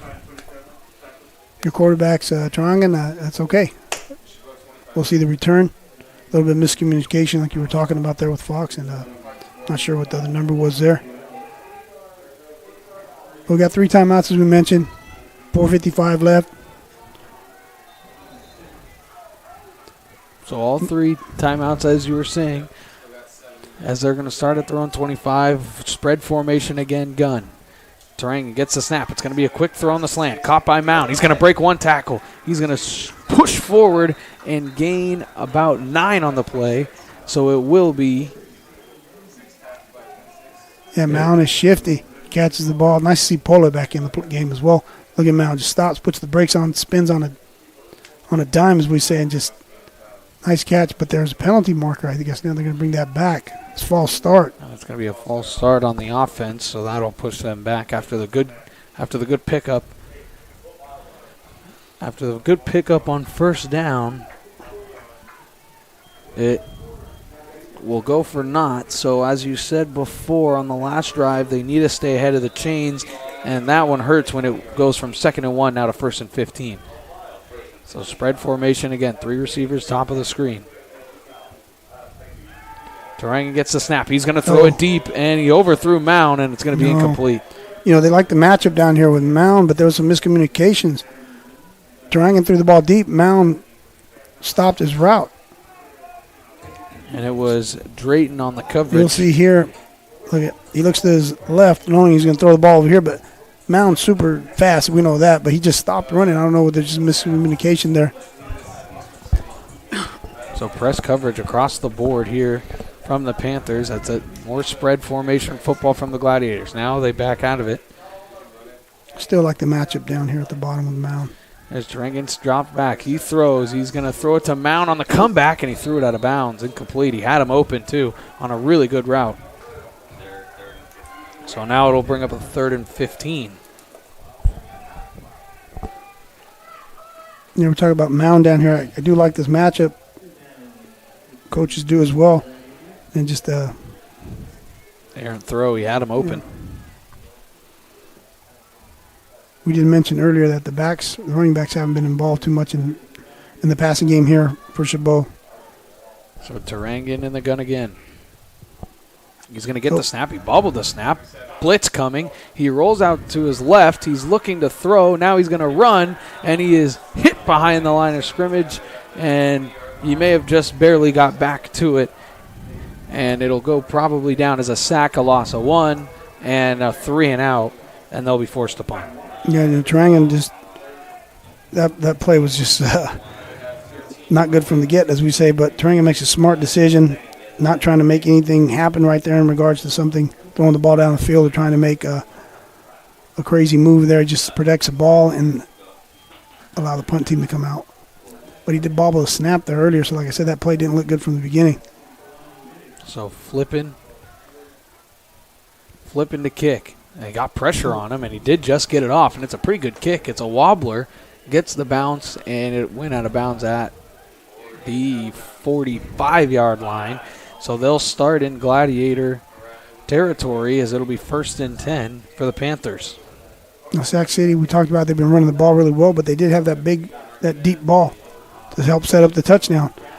Got 3 minutes, 35 seconds left. Yeah. 2 timeouts, I believe. On the 2nd and 15 play, the 38-yard gain that brought them into the red zone. And that was the only pass play they needed on that drive before punching it in for 6, and they're right back out there. And this is tough for Chabot's defense. As there's going to be another throw, but it's going to be just slipped out. He's got blockers, and it's going to be a block in the back. Yeah. It's going to be on number 19. Yeah, it's Francois in the backfield again. And, yeah, Brennis knew it right away, too, when he shoved him right in the back. I think it was number 8. It's a Poy that got held. We'll take a look at it here. You'll see right around. Oh, maybe you didn't see it there. But, you know, that's another thing with Brennis. You can't just throw your hands up and kind of say, like, yeah, I did it. He's got to play it off a little bit better. So they're going to call the hold on the play. So, again, both teams get a good gain, and then there's a penalty. Yeah, I got to watch out for something like the same play in regards to throwing the ball to the back right now. And, that's just another that type of swing screen pass is just another version that they could run the football on, basically, not trying to have him sit in the pocket and throw the deep ball. All right. Chabot has 3 timeouts they could use on defense as well to get the ball back. There's a snap and close to fumbling it, but got it to the running back anyway, and he's brought down. It's a gain of 5, so they get some of the yardage back there, and it was Williams on the carry. I think that was 26 again. We'll see here on the replay, along with Mahi coming out making the tackle, helped out. Oh, that was 23. We mentioned him quite a bit. So here's the gun again, play action. And now they're going to get it to the wide receiver. He's going to fly forward, put his head down, and get yards. He's still on his feet, breaking even more tackles and thrown down inside the 20-yard line. What an individual effort there. And that's his first catch of the game. It's Dylan Overstreet. Wow. Impressive right there. He just came out, and it was like a flash on the screen there. You'll see it here. Catches the ball. He got some good blocking up front by his teammates. 81 out there on the perimeter and just took off. And look at this effort right here. He's not down. He keeps his feet driving. And he just keeps going. So a gain of 24 on the play. And it's 1st and 10 right outside the 20-yard line. Spread formation again from the Panthers. Motion. Man again, Party gets the snap. He's going to give it to Williams. He's going to be patient and he'll lunge forward and just get back to the line of scrimmage, maybe gain 1. So with 1:50 to go, they're content for letting this ball sit, really deflate the football here because they get the ball to start the second half. Yeah, you'll see Mahi and Porter here. But like you're right, basically run the ball here, take as much time off the clock, and they're thinking either touchdown or, of course, thinking touchdown or field goal attempt. And their kicker, Rojas, has missed a field goal and an extra point today as there's another snap. And it's going to be another give to Williams. He's going to be patient. There's a flag on the play, and there's holding, it looks like, in the backfield. Yeah, penalty markers down. You got 77. A lot of pulling again there, having some extracurriculars with Mahi. So there's 2 flags on the play. One was on the line of scrimmage by the side judge, and one was in the backfield unless they're going to call both the same penalty. And it is going to be a hold on the offense. 87 Johnson is out, so that means at 14 the other Johnson is in. So you'll see this player. Look at 77 pulling out front. They're just really establishing the run. There's a hold there. That got called. And it's back. They backed them up here. And we've seen it even after this holding penalty. That does not mean they're just going to drop back and throw it. No. So after the penalty, 2nd and 20. Motion man Brennan's. There's a snap. It's a play action pass. Party's looking. He's flush out of the pocket, rolling right. He's going to throw on the run, and it is incomplete. You had Porter and number 30, who has a sack earlier today, Freddie Moala out of Tennyson. And the pass was intended for Williams. He came back on the comeback route. He was open for a second, but good play there probably by Party just to throw that out of bounds. Yeah, it's like that pressure by Freddie Moala, like we mentioned. Does that old rip move. So 58 seconds to go. And realistically, 3rd and 20, you probably want to get at least 10 to get a good field goal chance here. Rojas had the leg in warm-up from this kind of distance, but with the wind, you never know, and they're going to take their 2nd timeout of the half are the Panthers. And why not? You can't take them with you. I agree. I just don't know why they take it. They took it so late, let a lot of time come off the play clock there. And so we'll be right back after this quick timeout break. Football on NorCal Sports TV is brought to you by Chabot College Athletics. Chabot College Football. Learn more about our program at athletics.chabotcollege.edu. American Asphalt, taking care of business in Northern California for over 35 years. Golden State Orthopedics and Spine. Be your best active self. Whether you're tiny or big, 2 or 102, or a world-class grandparent, you can find care with our expert, compassionate orthopedic doctors. The NCS TV Summer Sleepaway Basketball Camp. 5-day overnight basketball camp in the Sierra Foothills for 4th through 12th grade boys and girls. Go to norcalsportstv.com/camp to learn more and to register. And meeting rooms on demand. Football on NorCal Sports TV is brought to you by... And welcome back out of the timeout. It's 3rd and 20 after the Panthers took their 2nd timeout. 58 seconds to go, first half. There's a snap. Party in the backfield. He's going to throw. It's overthrown, and there's going to be pass interference. Flags come flying in all over the place.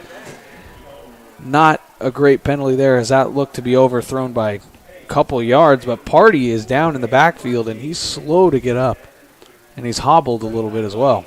Coach Fernandez dialed up a blitz, and it was coming from the top of your screen, and Party sensed it, threw right at the blitz, what you're supposed to do, throw to the void. He had man coverage up top, and PI.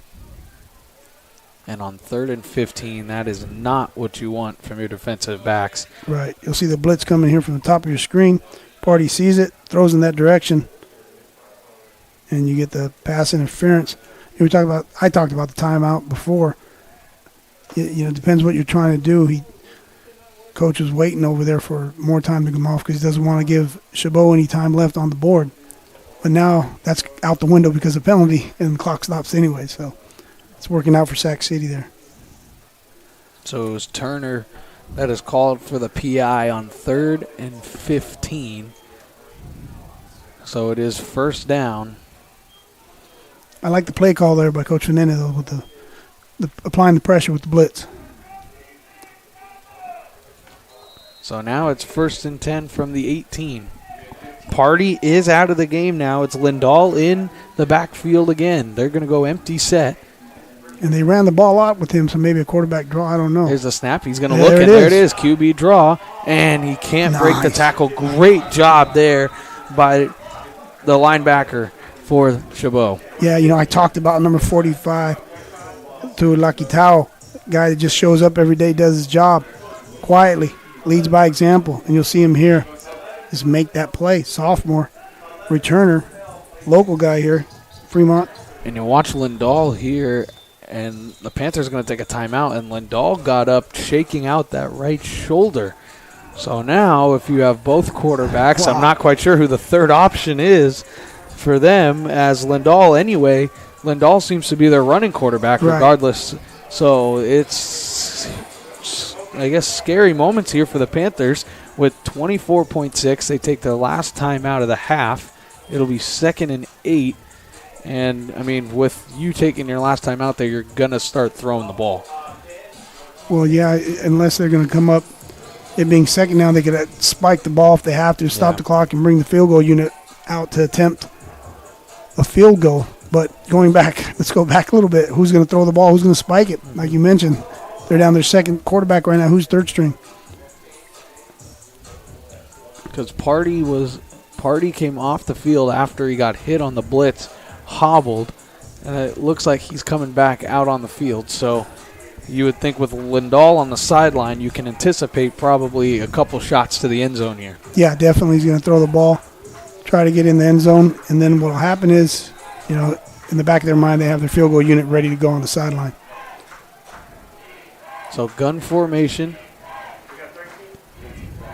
One tight end in. There's the snap. Party's going to look. He's going to throw. It's a fade route to the corner, to the pylon. It's incomplete. Nice battle there by the receiver and the defensive back, who we've called his name quite often tonight, Justice Breston out of Campbell in Georgia. Gosh, yeah, that is. He's from Georgia. It was Miles Williams, the intended receiver. So now that brings up a 3rd and 8 with 18.8 to go in the first half. And they're out of timeouts here, so when they break this huddle at about 10 seconds, they're going to have to get up to the line and snap it. Well, he's 9 seconds on the play clock. He's got to know he can't take a sack here because the clock will run out. He's going to either throw it out of bounds or throw it in the end zone, one of the two. Party gets a snap. It's a free blitzer up the middle. He's going to throw, and it's incomplete. Wow. So a great play call by Fernandez. Yeah, he is applying the pressure. Blitz. He's just showing the confidence he has, too, in his players, defensive backs, putting them in man coverage by blitzing. So here we go now. The field goal attempt by Ross. Here you see that, the blitz. And man coverage at the top of your screen by Grace out of Honolulu. Coach Fernandez doing it there as a defense coordinator. So here's Rojas. It's a 34-yard field goal. Here's a snap. Good hold. Good kick is up, and it is good. No good. He missed it wide right. He missed it wide right. So the 34-yarder's no good. And we stay with a one-possession ball game. So now 13.5, you have all 3 timeouts. Do you maybe try and take a couple of deep shots? Or you just knee this down and take it into the half? Honestly, if it's me, I'm going to just go into the half right now because you're just down by 1 score. I know a lot of the viewers would be like, nah, man, you could throw the ball. You got all these timeouts left. But, your left tackle, Pola, was a little bit banged up a couple plays, drives before. Your quarterback is staying healthy. Why get him in a situation where he could get hurt? So no victory formation, though, so they're going to be in the gun unless this is maybe a run up the middle to try and see if they can bust one. That's exactly what it is, and it's going to be swallowed up by the Panther defense, and that's going to take us to the end of the first half. There you go. So a very entertaining first half. Offensive explosions it looked like we were going to have after 2 long drives by all the teams, but just at the end of one, field goal kicking and special teams is the story so far, as Sacramento City has a 13-7 lead on Chabot. Sacramento City will receive coming out of the half. So we'll be right back with the second half of action right after these messages. Yeah, from Los Angeles. From we Los just Angeles. heard that. What made you put Miles Little into the camp? Well, we were looking for an overnight camp that would really help develop his sort of independence. And this looked like a beautiful setting for the kids, and also really foster his independence, meet new people. And I want to say one of the best things about this camp, this particular camp, is the ability to see the games live streamed on YouTube. It allows you to not be at camp, but also still participate in that particular part of camp. And so I thought that was really amazing. The announcers were great. The angles, the instant replay, it really made the kids feel special. Would you bring Miles Little back up to camp? For sure, 100%. And we're bringing friends. I think one of the wonderful things that I saw when I came to pick him up is how collegial, supportive the older boys are with the younger boys. And I think that is really heartening for me, because that's how I want my boy to be when he grows up. And so I think that he has some really great examples of really kind people on and off the court here. Gladiator football on NorCal Sports TV is brought to you by Chabot College Athletics. Chabot College football. Learn more about our program at athletics.chabotcollege.edu. American Asphalt, taking care of business in Northern California for over 35 years. Golden State Orthopedics and Spine. Be your best active self. Whether you're tiny or big, 2 or 102, or a world-class grandparent, you can find care with our expert, compassionate orthopedic doctors. The NCS TV Summer Sleepaway Basketball Camp. 5-day overnight basketball camp in the Sierra Foothills for 4th through 12th grade boys and girls. Go to norcalsportstv.com/camp to learn more and to register. And meeting rooms on demand. At Golden State Orthopedics and Spine, we want you to get your swing back, get your ride back, get your sprint back. With our top-to-toe orthopedic care throughout the Bay Area, we want you to get your life back. Golden State Orthopedics and Spine, ortho care for life.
Gladiator football on NorCal Sports TV is brought to you by Chabot College Athletics. Chabot College football. Learn more about our program at athletics.chabotcollege.edu.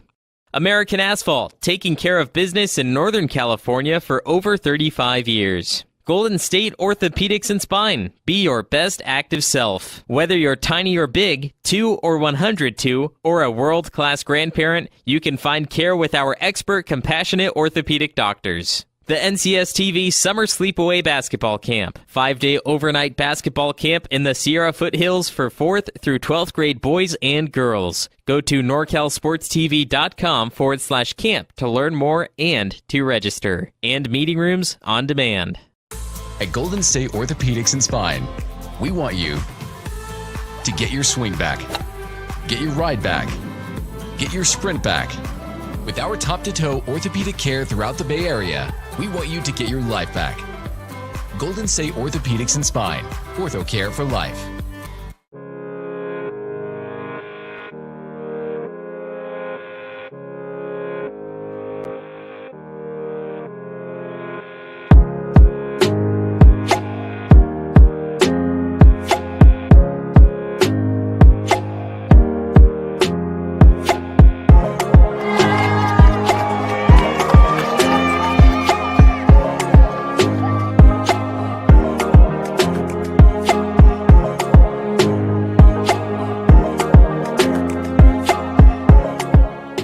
You drove all the way up from Los Angeles. From We Los just heard Angeles. that. What made you put Miles Little into the camp?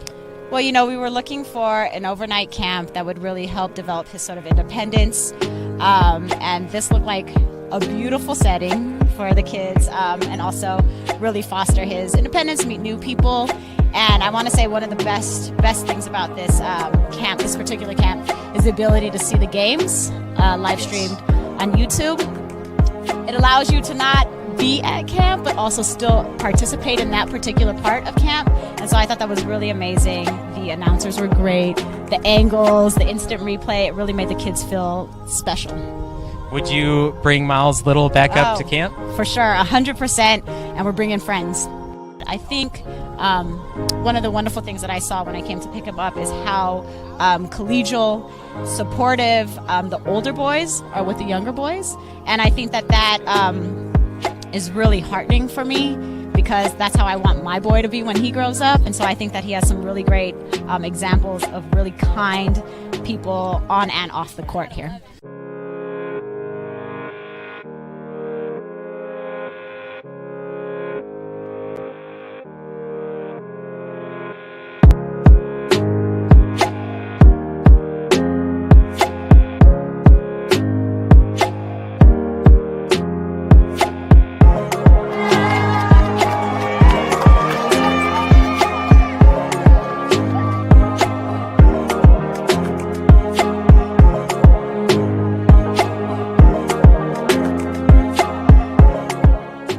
Gladiator Football on NorCal Sports TV is brought to you by Chabot College Athletics. Chabot College Football. Learn more about our program at athletics.chabotcollege.edu.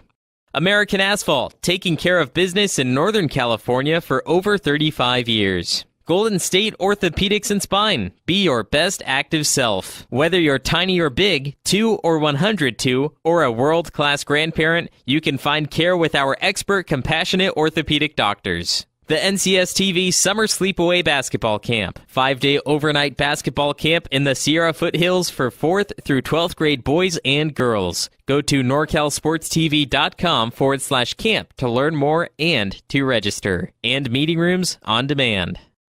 At Golden State Orthopedics and Spine, we want you to get your swing back, get your ride back, get your sprint back. With our top-to-toe orthopedic care throughout the Bay Area, we want you to get your life back. Golden State Orthopedics and Spine, ortho care for life.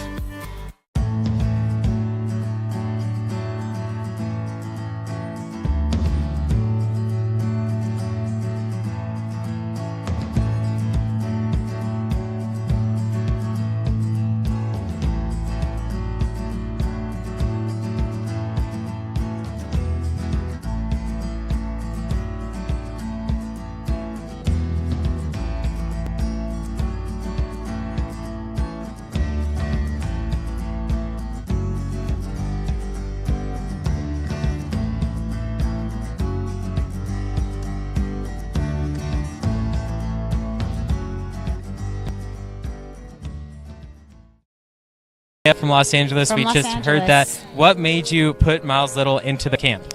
Well, we were looking for an overnight camp that would really help develop his sort of independence. And this looked like a beautiful setting for the kids, and also really foster his independence, meet new people. And I want to say one of the best things about this camp, this particular camp, is the ability to see the games live streamed on YouTube. It allows you to not be at camp, but also still participate in that particular part of camp. And so I thought that was really amazing. The announcers were great. The angles, the instant replay, it really made the kids feel special. Would you bring Miles Little back up Oh, to camp? For sure, 100%. And we're bringing friends.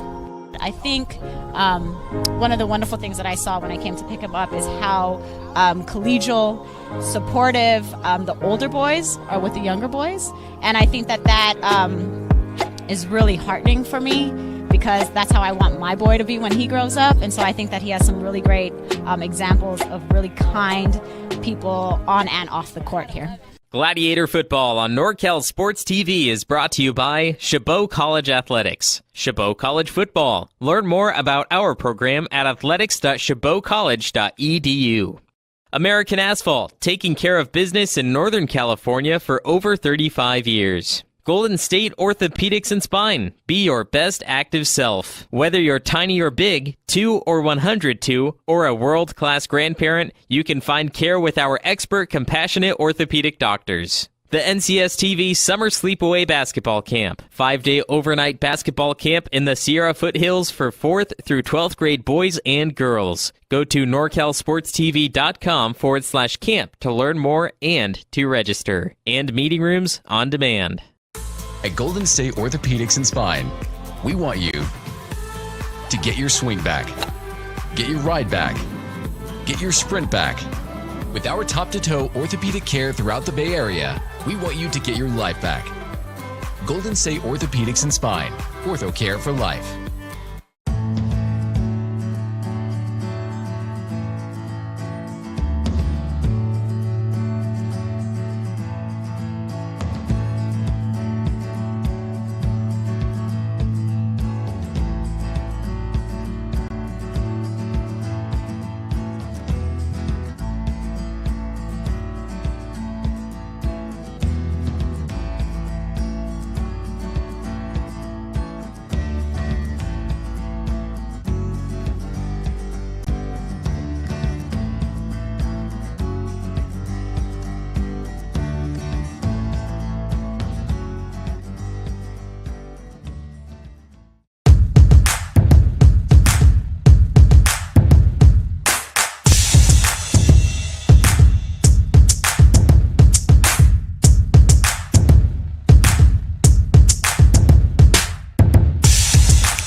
Gladiator football on NorCal Sports TV is brought to you by Chabot College Athletics. Chabot College football. Learn more about our program at athletics.chabotcollege.edu.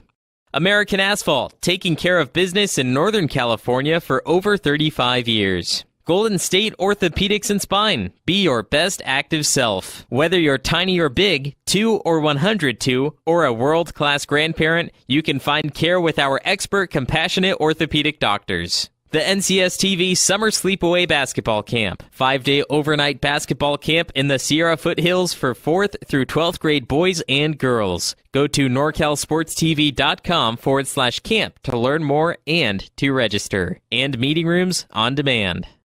At Golden State Orthopedics and Spine, we want you to get your swing back, get your ride back, get your sprint back. With our top-to-toe orthopedic care throughout the Bay Area, we want you to get your life back. Golden State Orthopedics and Spine, ortho care for life.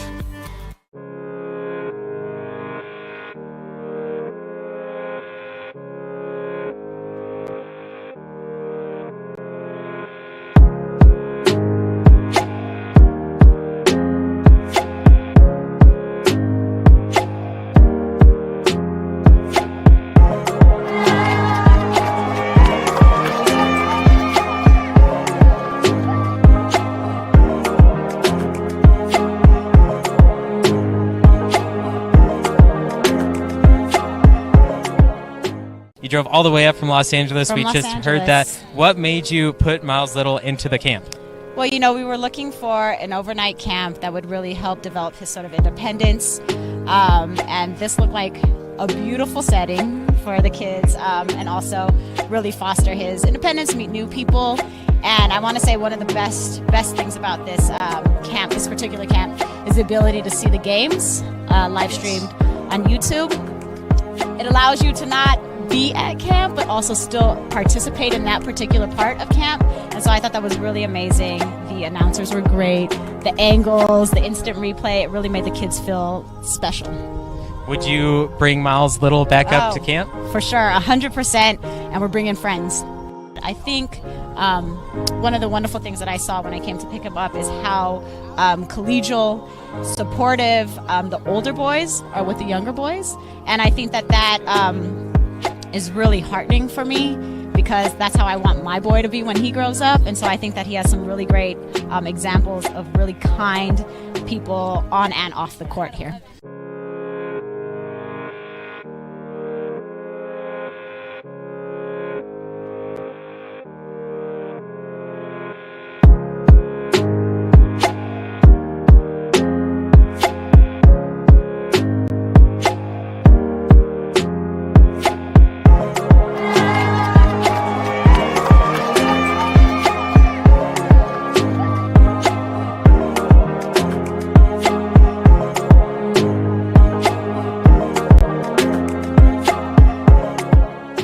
Gladiator Football on NorCal Sports TV is brought to you by Chabot College Athletics. Chabot College Football. Learn more about our program at athletics.chabotcollege.edu.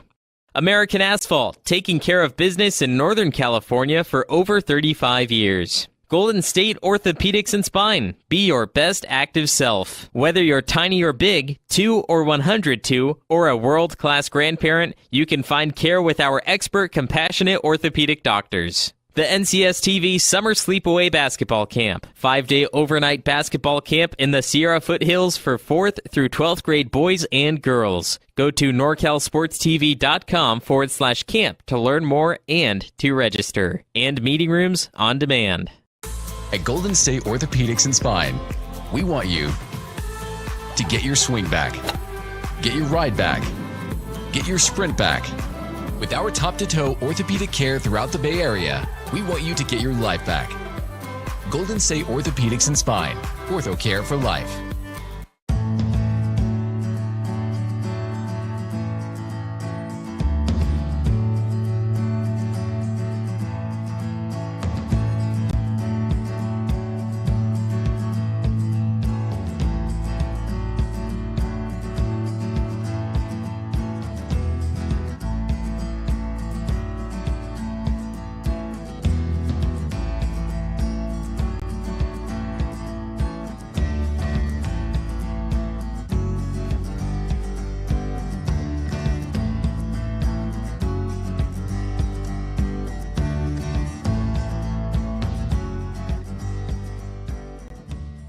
From Los Angeles. From We Los just Angeles. heard that. What made you put Miles Little into the camp?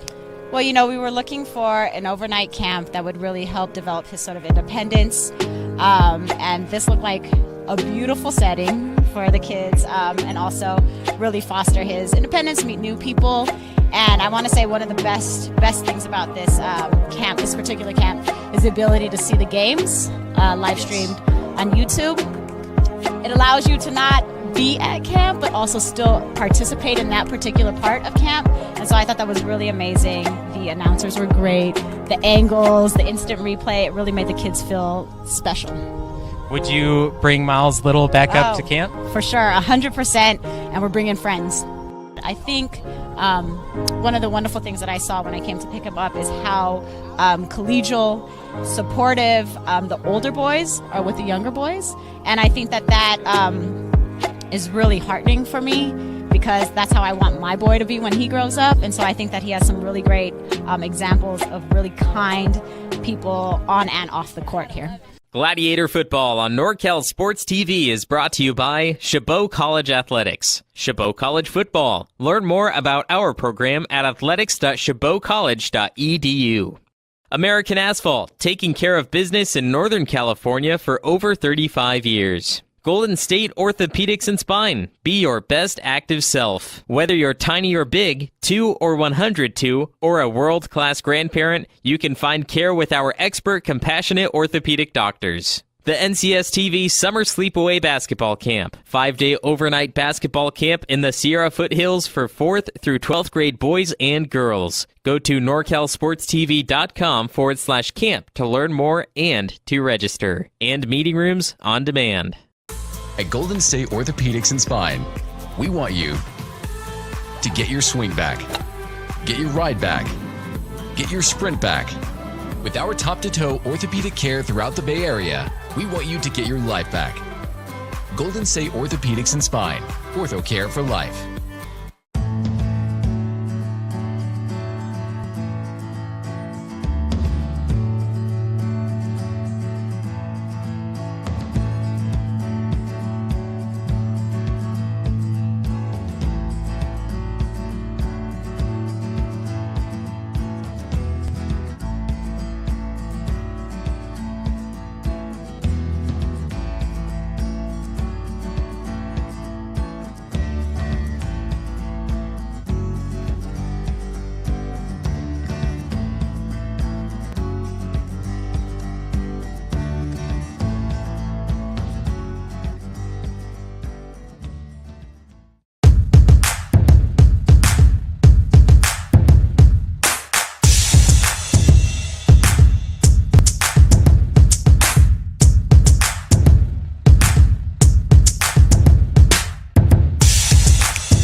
And welcome back, ladies and gentlemen, for the second half of this non-conference CCCAA JUCO football game here. I'm Dominic Ariel along with my partner Carlos Franco here for the second half.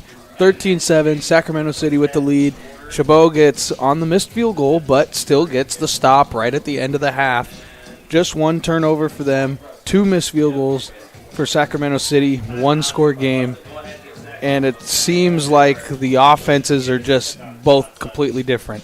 Chabot trying to throw the ball. They need to push it down the field. And Sacramento City, they're just trying to ground, pound, run the ball. Yeah, you couldn't. I couldn't have said any better. You're right. There's just two different teams right now offensively, as Chabot set to kick off. So Chabot to kick off when we're underway in the second half. And it's going to be fielded by Sacramento City. And he's got a lane up the middle, but it's going to be brought down. He is going to be brought down at the 35-yard line. A pretty good return from Riddick. And the Panther offense will come out, and they just went on 2 long drives where they threw the ball a total of 3 times in about 18 plays. Yeah, not only that, they had different packages. They had the quarterbacks. They switched the quarterbacks come in for running purposes. So we have Party throwing the ball, and we had Lyndon as well coming in at quarterback, and they were running the ball very effectively, also by committee in the running back position. So they're going to come out here, and we're going to look for that, basically what they did last half, run the ball. Yep, so Party is the quarterback in the gun.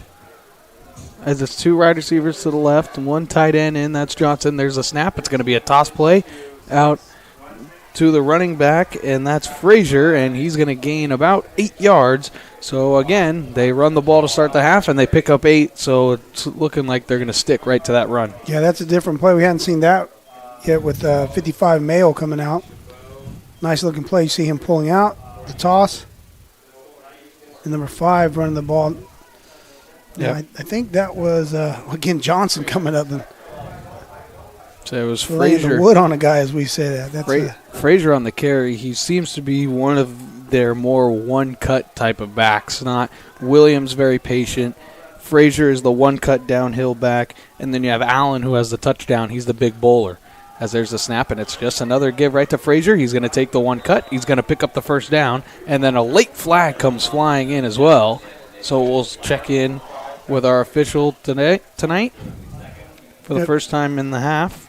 And I think this one may be coming back. Yeah, Ventura comes flying up from the safety position. Now, I mentioned 2 running plays, and I mentioned 2 safeties coming up and helping out on the tackle, which is not real positive when your defensive backs are making a lot of tackles.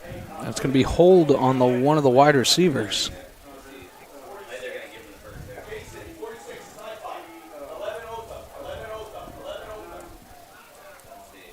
So it's from the spot of the foul. So it will be. So it still will be second down, but it'll be 2nd and 7 here. So Party again in the backfield. And he's along Francois.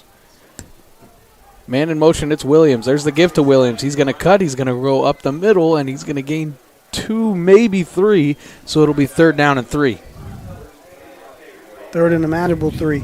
They're staying ahead of the sticks. That run game we'll see here in motion. They give to 16. And, it's just been since I'm going to say maybe the 3rd drive of the first half, it's just been all run. And we've seen Coach Venene on the past couple 3rd downs really kind of send the house. Yeah, he's here. been aggressive. So let's see. You have to almost be anticipating run as they break the huddle at 7. 4 seconds. There's a snap. Are they going to get it off? They do. There's a snap. It's a give right up the middle. It's bottled up, but the bounce to the outside, and they're going to pick up the first down.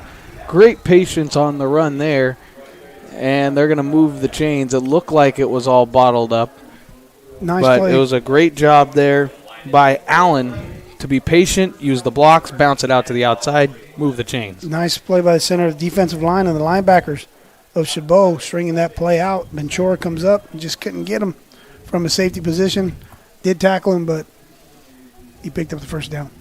So, again, 4 plays, 4 rushes, and they move the sticks, and that's with the holding penalty. So they'll come out again, and they play with a lot of motion as well for usual. There's a snap, and it's going to be just a quick throw out, and it's incomplete. It's set up a little quick screen to the running back Williams, and Party couldn't get it to him. So it'll be 2nd and 10. That's Lindell when he threw that left hand. That's Lindell at 15. So that they have that run package for him, and they threw the ball. They're going to set up a play action pass pretty soon. And take probably a deep shot down the field, too, with Lindell in there, because when he comes in there, you almost expect guaranteed run and a power run at that, and then to throw that little screen out, it's a ripple in the offense. So now Party is back in. He's going to take the snap. He's going to roll out. He's going to throw. It's going to be a throwback, but he threw it to the lineman. So yeah, he did. Or is it intercepted? Well, you know what? Chabot came out with the football. Came out with the football, but I think he threw a completion to the lineman, and Fangupu took it from him. Yeah, we mentioned that Fangupu is another guy that just plays hard every down, doesn't get a lot of credit for what he does, but right there, that was big. So there's a guaranteed, most likely an illegal touching as the offensive lineman caught it. Yeah, we'll see it right here. He's trying to set up a screen, and he goes back here, throwing the ball to 38, in 74 living the lineman's dream there of catching a ball. I don't know. I think Chabot may have come out with that ball. If we see it again here, if you look, it looks like the right hand got in there and ripped that ball out. Now, the thing is, the ball's thrown behind the line of scrimmage. So that's something to consider. In other words, the receiver's not downfield. So we have So it will be an illegal touching, and they're going to keep the ball. saying illegal man downfield. Well, the ball was thrown behind the line of scrimmage. Either way, So- that works on like the Turkey Bowl when you play with your friends. The linemen, they Oh, can catch the ball, absolutely. But not today, buddy. You can't do that. So a third down. The down does count. So it was a loss of 5 yard or a 5-yard penalty and the loss of down. Party drops back. He's going to look. Pressure coming and down he goes. Mr. And Porter. Chabot gets there, and it is Robert Porter, the sophomore, with a huge sack on third down, and they get that stop coming out of the half. Yeah, you'll see Porter just working and working. 99 out of Granada High School in Livermore. See him is the over. We like to call that move the over there. So he gets that. Inside comes in the A gap. Gets a sack, a big sack. You know what? Now it's going to get the ball back on 3 and out, hopefully here. So Rojas to punt. We'll see what happens here. There's a snap, Oh. and it's going to get there. Blocked. It's blocked and still loose. Who's looking for it? Are they going to get there and can't pick it up and run? But it is a blocked punt, and getting there for Chabot and picking up the football was that Crum? 82 picked it up. Purvis. Not sure who blocked it, but we talked about the problems at the beginning of this broadcast, the problems that Sacramento City has had With the on kicking game. The punts, yeah, definitely. So Purvis picks it up. I thought he was going to pick it up and run it in. So we'll take a look here who got the block. And they just came on the overload at the top of the screen. Don't tell me it's our defensive back again, is it? We've been mentioning him quite a bit. I think it was. Was that 29? Yeah, I think it was. It was Breston. Yeah, we've been Breston mentioning. came right flying off the edge. And we saw in Sacramento City's game last week, we watched the tape, we saw No it. one's guarding up top. They had 84. they had snaps that went over the head. So now Durango, he's going to throw, and he's just going to throw it away. Very smart decision there rolling out. But like we were saying, last week they had a lot of problems with the punting game, as one snap even just went over the head into the end zone for a safety. Right. So we knew that was going to be a story, and right off the bat, the blocked punt, and now it's 2nd and 10 inside the red zone. So hats off to Coach Sullivan and the special teams of Chabot. And they must have saw something in the first half. And there's Durango. He's going to throw on the quick slant. It's going to be caught inside the 5, and he's down. It's going to be a first down. It's a gain of 12. It's Crum They're again. going to get back on the ball quickly.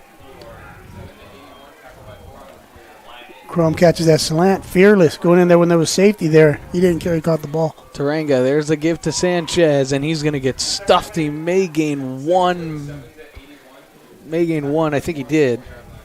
So now it'll be 2nd and goal from the 4. I like how they got back on the ball real quickly and did run a play. I do like that, the urgency there near the end zone, so they'll bring up 2nd down. Byers made that play for Sacramento City. So here's the gun. Taranga, he's going to look. He's going to throw to the end zone, and it's incomplete. He had Mound there, and the throw was low. Yeah, we got number 70 coming out. Helmet came off. Got to come out for one Yeah, play. he's got to come out. So we'll take a look at the replay here. So we got a blitz coming. Tarangan does the right thing, throws towards the blitz. It was wide open. The slant was there. He threw it the void where the defender blitzed. Good read by Tarangan. It just didn't connect with number 6, Mound. So now it's 3rd and goal from the 4. And you'd almost think for sure you could be in 4-down territory. Taranga, he's going to look. Quick slant throw, and it's incomplete. There's a little bit of contact, no call. And Crum wanted the penalty. He's not going to get it, so a possible goal line stand, as it'll be 4th down and 4, and there is no kicking unit in sight. They're going for it. So let's go back here to see what's going on. They're going to come back, stay on offense. So no kicking unit, 4th and goal, trying to capitalize on the block punt. Yep, take a big, deep breath, guys, You'd before like you snap to- the ball here. I think you'd like to maybe move the pocket here and let Tarango try and make a decision with the throw, or maybe using his legs. There's a snap. He drops back. He's got time. He's still looking. He's going to throw to the end zone, and it's incomplete. I don't know if he got his hand in there and broke that pass up. It was intended for Mound, and it was knocked away by Riddick, I believe. It's a goal line stand for Sacramento City. Tarangan had a lot of time to operate. Clean pocket. Looks to his left, goes through his progressions, his reads, and there, I don't know. I I think he may have got a right hand in Did there. he get his hand in there? I think he did. Man.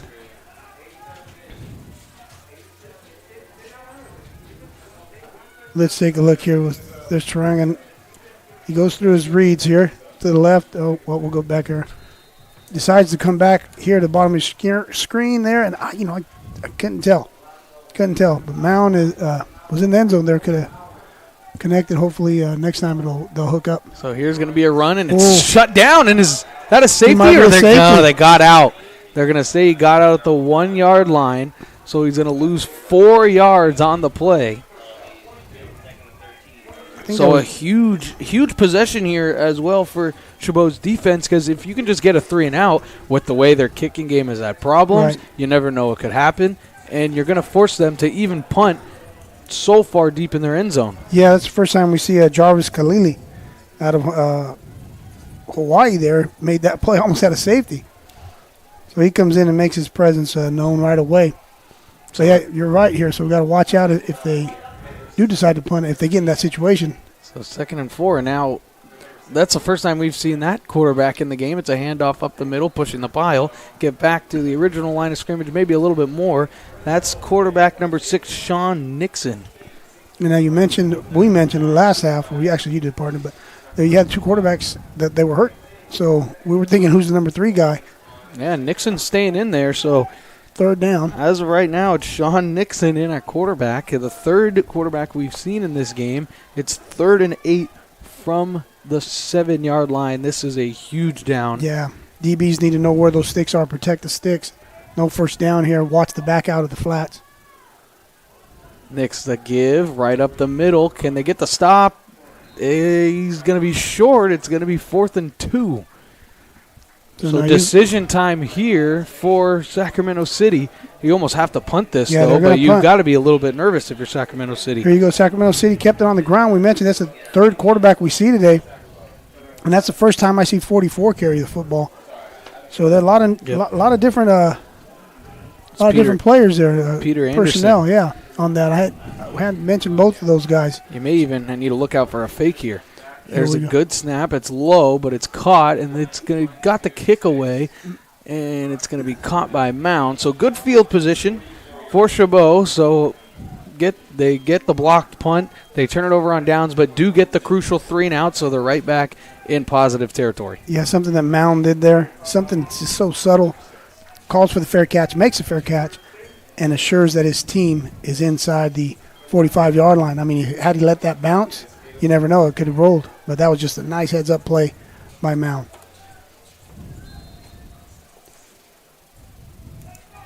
So here we go.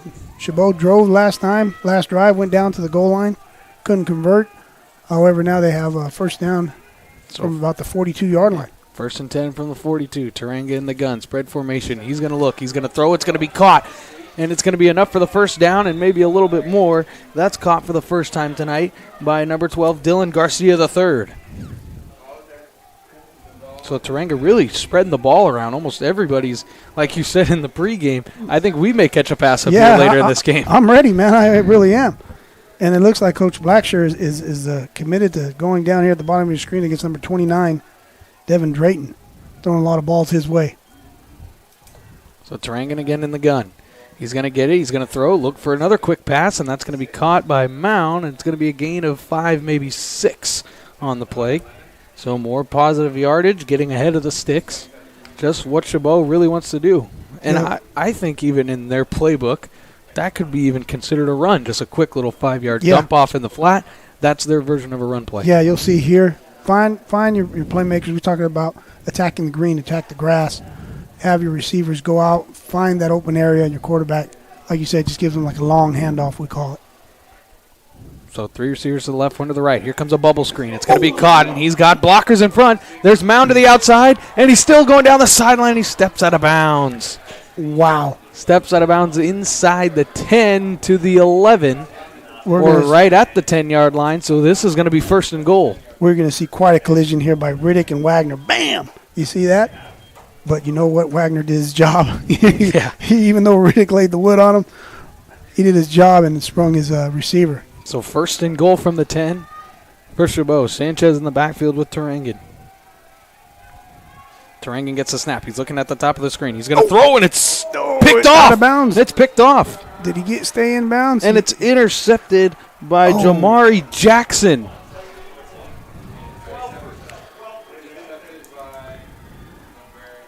Jamari Jackson with the interception. It looked like a dangerous throw, We'll but on see those it out again. routes, you got to get rid of it quickly. You can't be late in the flat like that. And he was. It was late. It was back on his back shoulder, his inside shoulder, I should say, towards the ball.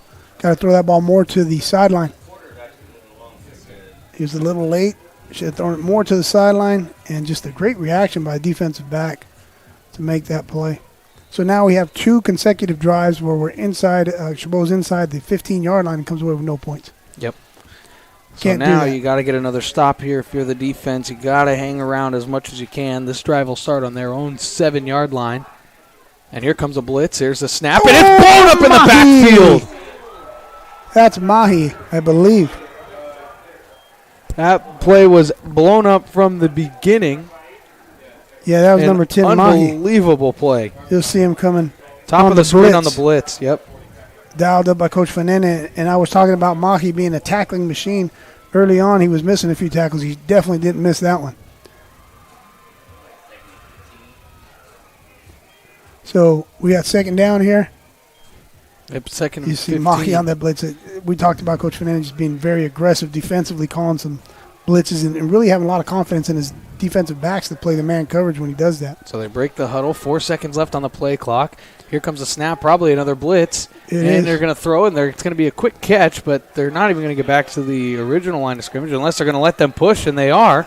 And now they're way across the line of scrimmage. So now He's short. it'll be 3rd and about 4.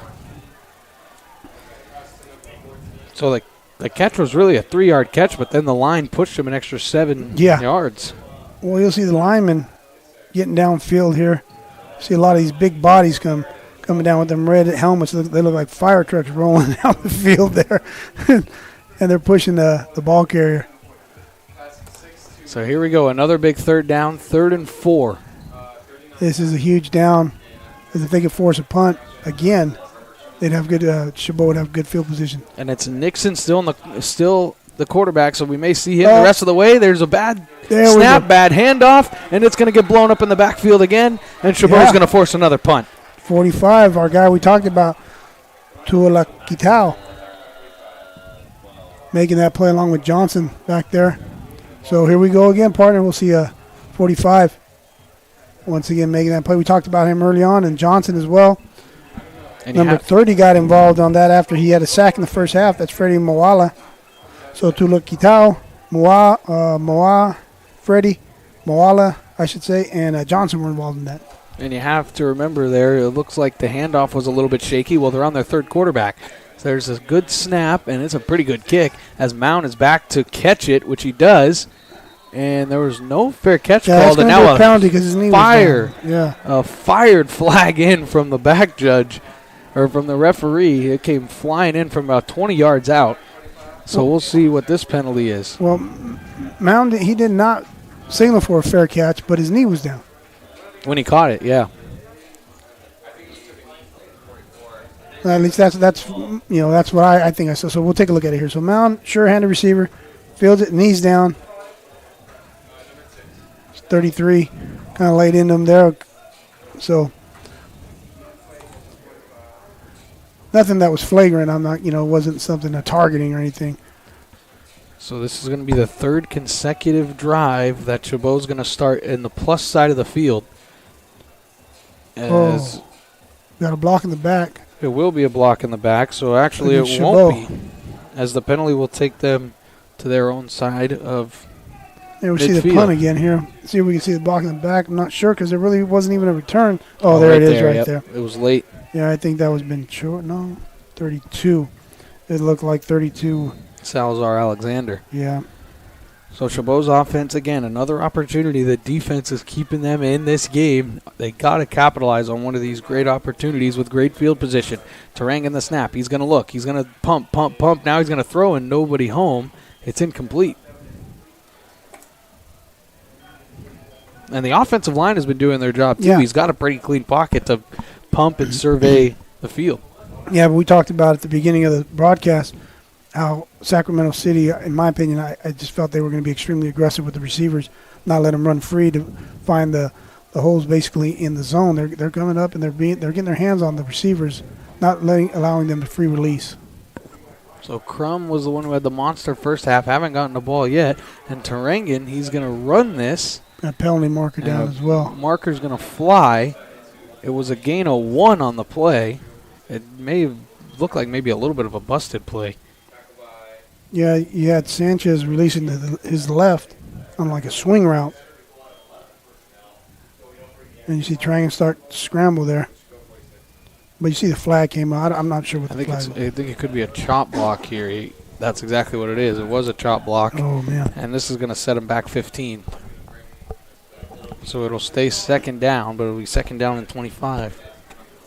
Because Chabot or any football team can't do this and get positive results. You were inside the 15-yard line twice, and then now you have another drive going here, and you just keep getting penalties, and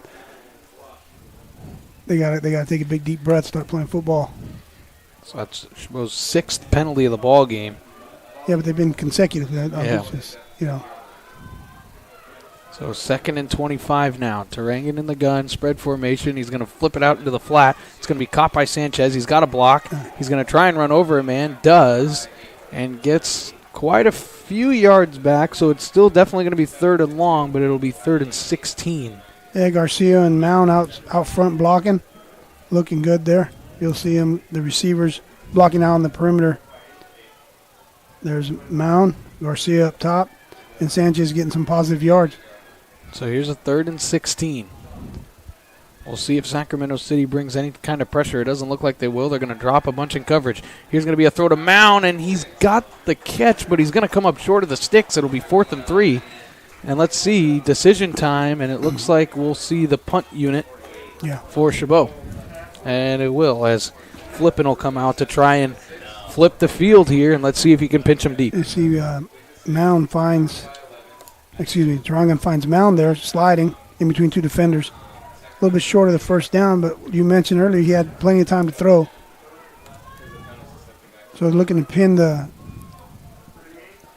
Panthers back inside their own territory here. Flipping to punt, Riddick to receive. There's a kick, and that's beautiful kick. High spiraling kick, and it was almost muffed. A diving play by Riddick to catch it at the 18-yard line. So a pretty good kick to put him inside the 20, as now Chabot's defense comes out yet again. And there's another drive for the Panthers that starts deep in their own territory. Right. We mentioned that right before, that Chabot can't keep making these same mistakes. You know, they're making offensively and a little bit on special teams, but the defense has been really, really solid right now, getting the ball back right away for the offense and giving them good field position. Let's see if they do that again. So Nixon still in at quarterback. It looks like we're seeing him the rest of the way. There's a give to Williams on the right side. He's got a hole, and he's going to bust forward for a gain of about 8, maybe 9. No, they're going to give him the first down. It's a gain of 10. So there's the run game again for Sacramento City. Yeah, and that play support didn't get any width there from his linebacker position, and he couldn't get to the ball carrier. Got to him a little bit late, I should say. The result of the first down there. So just about 2 minutes to go. Now 2 minutes to go here in the third quarter. 13-3 Sacramento City leads on a very eventful third quarter. 5 to go on the play clock. Gets the snap as Nix. He's going to look to throw. Now he's going to roll out to the right. He's looking. They had a spy on him. He's going to throw, and it is incomplete. And Nix got hammered after he released that ball. He sure did. Number 45, Tula Kitao. Nailed him away on the sideline. I thought maybe that might have been they might get a call or anything, but For roughing see- the passer, yeah, but it you'll looked see like 45. he didn't go full in tackle. It was he didn't wrap him up and go to the ground. no. So if so, who would be next quarterback? On number 3? I don't already? even know. Who do they have a fourth, or would they just go in all wildcat I don't formation know. with running backs? Remember Francois threw a touchdown last week. So there's a snap Here to we go. Nix. He's going to give, and it's going to be bottled up. It's just a gain of 4, so now that'll bring up 3rd and 6. I see a number 11 Johnson there coming up from the safety spot trying to rip the ball out. So we got 3rd down. Defense again playing. They'll see Johnson come up here. I like Johnson. Watch, you'll see him here trying to rip the ball out. Got to secure the tackle, but you see him trying to make a play. So here we got 3rd down. We got DBs need to know where the sticks are. In other words, where the first down marker is. And watch that back coming out.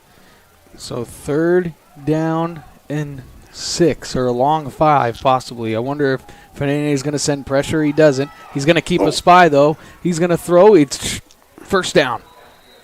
It was to the dump-off receiver, that security blanket, and it was caught by Berenes, and he moves the change for a first down, and that was a great job there by Yeah. Nixon to step up in the pocket, Yeah. get some time, and make the throw. He made that play by buying some time there because Mahi's out there and he got high load. In other words, what I mean by that is he started to sink a little bit back, knowing that the first down marker was in front of him. And the quarterback just bought some time with his legs there and made that throw. And it looks like they've been having Mahe kind of spy a little bit on him. Because this time they're going to come on the run, and Williams bounces it to the outside. He's going to pick up a first down and maybe a little bit more, and they'll move the chains again, running the football. That was some vision by Williams. That play was designed to go to the left. He had 2 pulling linemen to his left, and he bounced it back to the right. You'll see here, got 14 linemen coming out here to the left, and he just decides to go to the right. Kind of made that play on his own there.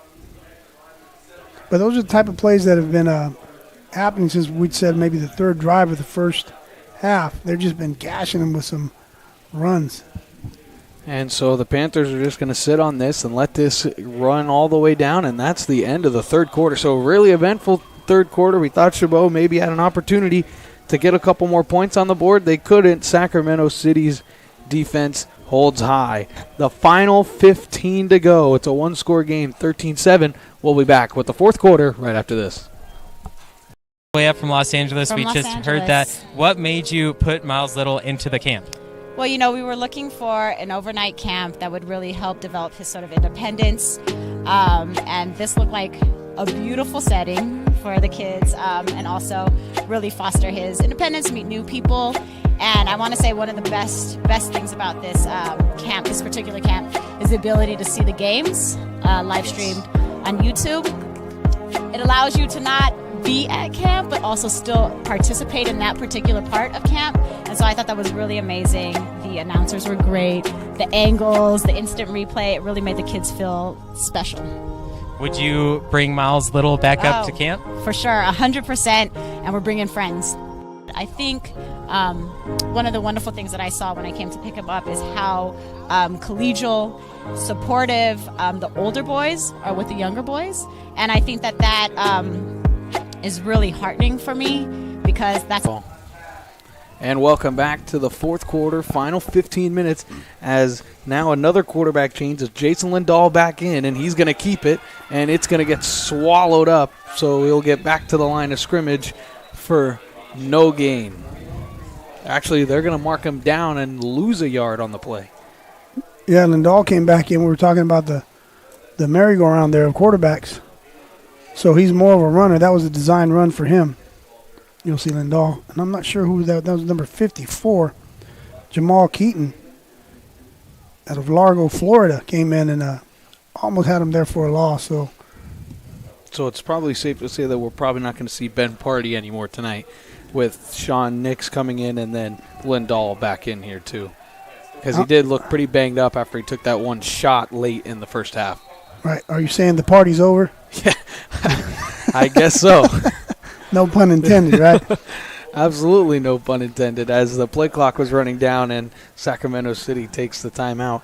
And we just have to talk about quickly, Chabot's defense is really the reason why they're still in this game. Yeah. I mean, they have played absolutely stout, and granted, they've gotten a couple breaks with the missed field goals, but even if you add the field goals, it's still within striking distance. Right. Coach Fernandez, along with all his defensive coaches, they've just been outstanding. They have been on the field for a long time. You know, when you run the football like Sacramento City's doing, is they're eating up the clock and the defense is on the field a lot, so fatigue will kick in. You know, offensively, there's a lot of opportunities that were missed. They need to convert inside the red zone. But even though all that's being said and done, it's still 13-7. And, you know, there's been one design run call in the second half after all of the great opportunities that Chabot's had on offense. Only one design run so far. As now a motion man Johnson. There's going to be the snap. It's going to be a throw out left, and it's incomplete. He dropped it. So the pass was intended for Dylan Overstreet on a little wide receiver screen after the motion. Yeah. So now it's going to be 3rd and long. So it goes back to what I've been saying before, know where the sticks are, guys. You know where the lollipops, whatever you want to call them. And you wonder if Jason Lindahl here, as he's in at quarterback, I think, or is this going to be Nix? Nix is going to come back in. Nix coming back in. I was going to say if Lindahl was still in, you got to look out for the quarterback draw. So now with Nix in, you're almost assuming that they're going to throw it, and you have to look for his mobility. 4 seconds on the play clock. 2 seconds now down to 1. He gets the snap. He's got tons of time. He's going to throw it over the middle, and it's going to be incomplete. It's through the hands of the intended receiver, Berenes, and Chabot's defense holds again, and they force another punt. Oh, yeah, you're right. They hold, like you said, again, as this has been happening positive here for Chabot in the defense. You'll see the replay here. He's scanning the field. He's looking pretty much in the middle the whole time. That's a good throw. Got to make that play. That's a good throw. Well, we'll see what happens here. I'm not sure. Is that Mound? That's Mound back deep. So Rojas to punt, trying to pinch Chabot in deep, as it is Mound. Back to receive the punt. He's only fair caught a couple. There's going to be a pooch kick, and it will lie off the side of the foot, so not a good punt. And this could be up by the 35-yard line. I think that went out of bounds at the 32. Yeah, that was so just a 15-yard punt. That was fielded by Zach Taylor-Smith over here on the sideline. He caught that ball. He's a quarterback. So that went out, and Tarangan's going to come out and get this going here because they've had last four drives that they came away with no points with. They've had good field position. So right now they got to put a drive together. They've gotten it at the 15, 42, and their own 45. You got to get points out of one of those three drives. Definitely. So Tarangan in the gun again. He's going to get the snap, and it's going to be a design run to Sanchez. Haven't seen that a lot, and maybe that's why. It's just a gain of 3, but it was bottled up in the backfield. Yeah, 54. Carlos Lopez of Sacramento City just made one heck of a play against you'll see him there, defensive tackle, working against Chabot here. Splits that double team. So brings up a second down. So second down and 7. Tarangan the snap. Blitz coming. He's going to throw it, and he got hammered. And he got the ball away, though, as it's an incomplete pass. And he hops right back up, and it'll be 3rd down and long. 3rd and long, and Orozco's coming in for Sanchez at running back. And that was one of the first times we've seen Sacramento City just all-out pressure. Yeah. They brought too many guys in that they can block. Yeah, because the back's wasn't staying in the block there. But we talked about earlier that they just have a lot of confidence in the defensive backs right now and how they're playing against the receivers of Chabot, so they don't feel that they need to blitz. Crowded line of scrimmage. Here they come again. Tarangan, he's going to survey. He's going to throw. It's Mound, and he's got it. Mound's got it at the 40. The ball came out. Where is it? Who's got it? And I think he may have jumped back on it, which he did. So it will be a first down. So Damian Mound makes the catch, tries to spring it, which he did, then fumbled the ball, and then jumped back on it. So We'll see. No matter how it gets there, it's still a first down. Yeah, still first down. Now, Tarangan has some time, steps up in the pocket, delivers it on time, and Mound doing what he does best, getting north and south. Ball comes loose, and he recovered his own fumble. Very lucky that ball bounced up. Yeah. Bounced straight up to him. He grabbed it with the one hand. So here's the snap. Tarangan, he's going to throw out a screen, and this is going to get absolutely blown up in the backfield. It was caught by Orozco, yeah. but it's going to be a loss of 4. Elijah King, he sniffed that play out from the get-go, number 10 of Sacramento City. You won't see him on your screen, but you'll see him flash right now. Bam. Big hit. And even if Crum had to block 2 guys there, and that's just not going to happen. So now 2nd and 14 as they're behind the sticks. Well, if he's going to be that aggressive, maybe a pump fake and go over the top if the safeties are coming down. And then now a wide receiver seemed like they jumped. So now after the false start, this should push it back to 2nd and 19. Oh, we talked about that, the penalties.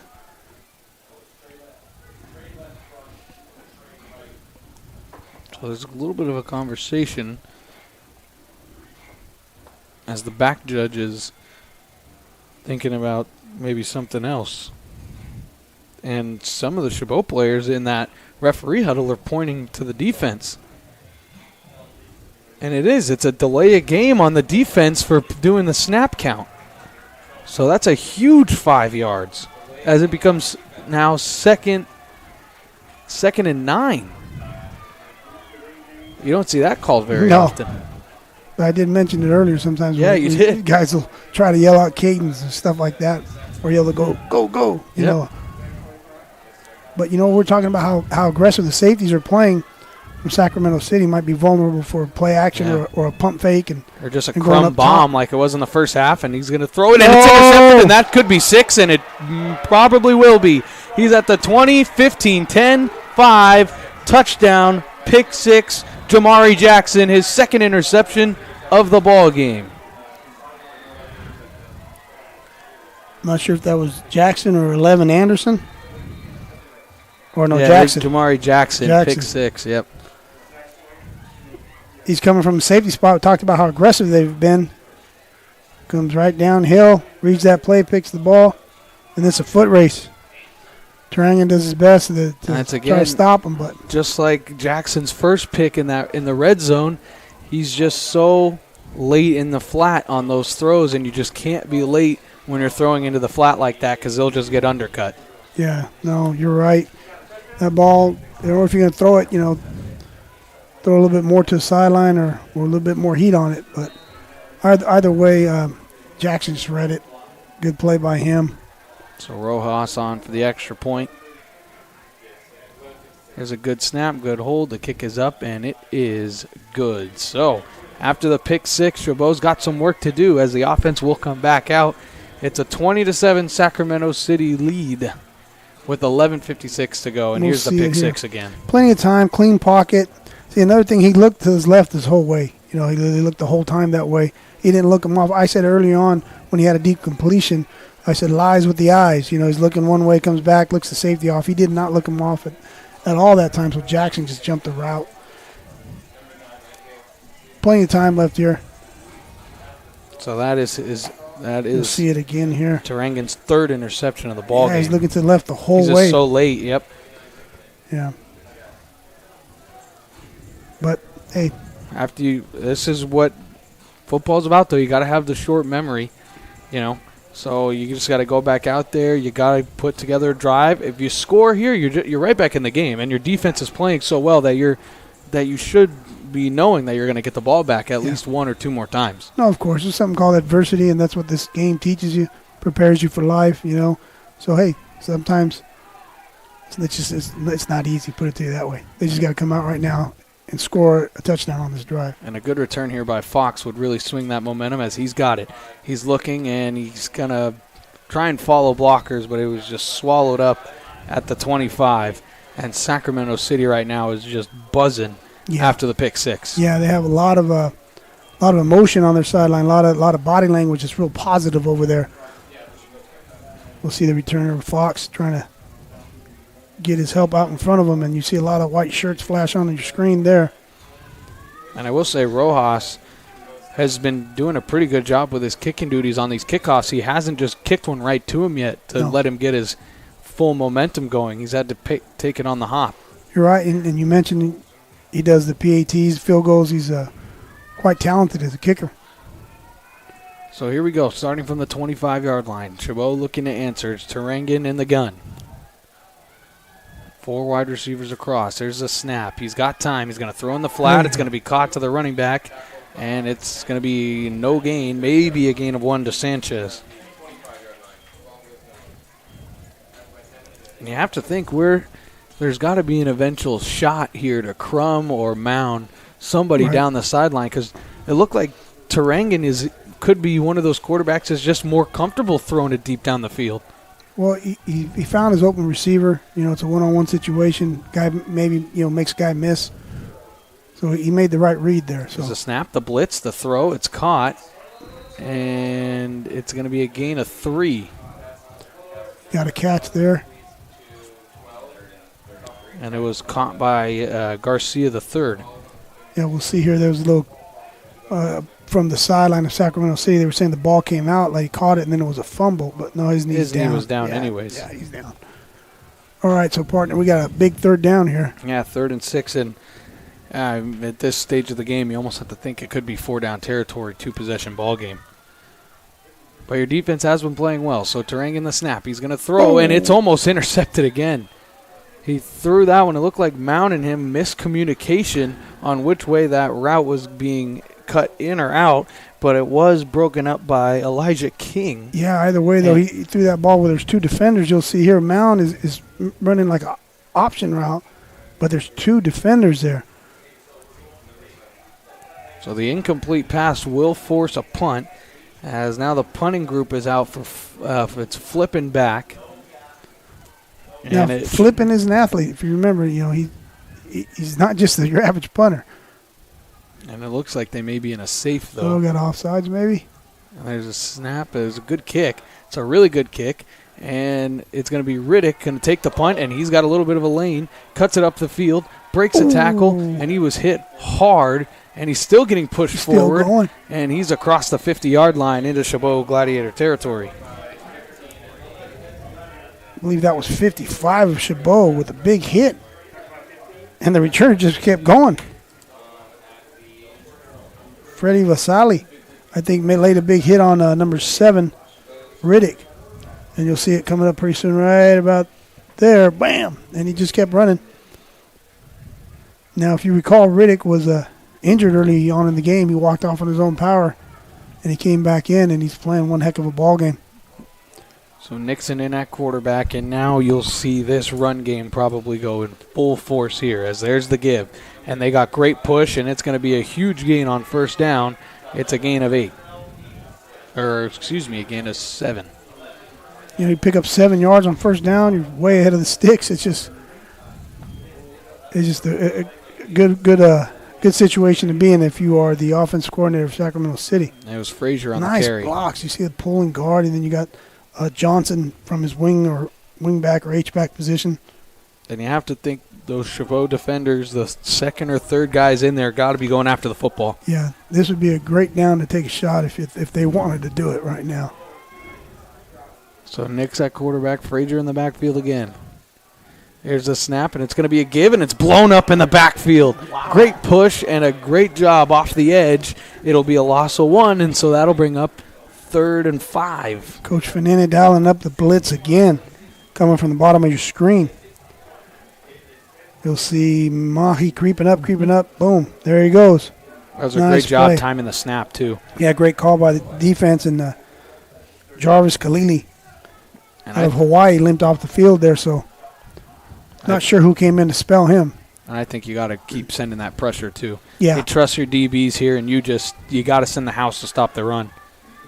Definitely got to get the ball back, so we have a timeout. And Chabot will take a timeout with 4 seconds left on the play clock. Interesting timeout there from Fanene, so maybe he didn't like what he saw in the formations. Yeah, and he had an injury on the prior play. Maybe he didn't have the personnel correct. 8:53 to go. Big 3rd and 5 coming up right after this commercial break. Golden State Orthopedics and Spine. We want you to get your swing back, get your ride back, get your sprint back. With our top-to-toe orthopedic care throughout the Bay Area, we want you to get your life back. Golden State Orthopedics and Spine, ortho care for life.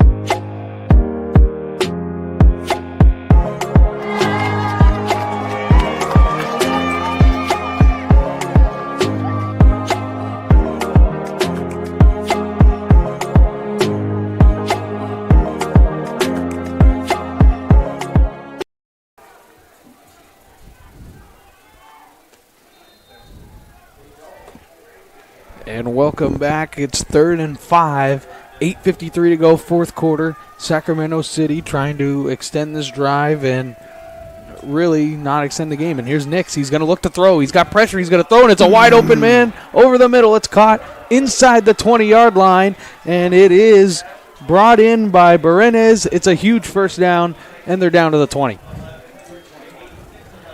So Sean Nixon, who would have thought? Third quarterback tonight on a big third down, stands in the clean pocket, steps up, delivers a strike down the center of the field. And then Johnson does his WWE slam there. And I'm surprised Fanene didn't send a bunch of pressure there, especially, their third quarterback is in. Maybe you make him try and see the pressure for I'm not They're missing someone sure. up top there. What's going on? I know what you're saying, though, and after a timeout as well. So there's a snap in the give, and it's going to be Frazier on the carry and a great tackle. It's Ventura. So just a gain of about 4 on the play. 39 Ventura out of Burlingame making that tackle. Yeah, I know what you're saying here as we see Ventura make the tackle in regards to that. That's a big third down, you take your time out, and then the guy throws it. The third-string quarterback throws a strike. That's a tough one to swallow there. They got to get the ball back. So this is a must-hold 'em here. If you're Chabot, and then if you're Sacramento City, you're not probably snapping this till there's 1 second, which is what they do. And there's a fumbled snap. It gets through the hands of Nix, and he's going to go down at the 30-yard line. Now, that's a gift. Again, the defense, we said, has been really, really solid for Chabot. And now they're getting an opportunity here of a bad snap. So that's a gift because now that even puts, a little bit of question on the field goal kicking is now that's Correct. a farther field goal, and we'll see what they have to do. So as you mentioned, they're going to try to let as much time come off the clock here. Yeah, they're not going to snap this as they're going to break the huddle here at 5 seconds. I think they may take a timeout. Getting 3 close. seconds, 2 seconds, 1. They snap it. They're going to actually throw it. I thought for sure it was going to be a run. He's going to throw over the middle. It's going to be caught, and he's short of the yard to gain, so he got a bunch of it back. And you may even see them go for this and try and really nail this game down and put a dagger in to the Chabot Gladiators' hopes here, as it's only 4th and 3, but it looks like Rojas in the field goal unit is coming on. That's Johnson, who's been playing one heck of a game blocking.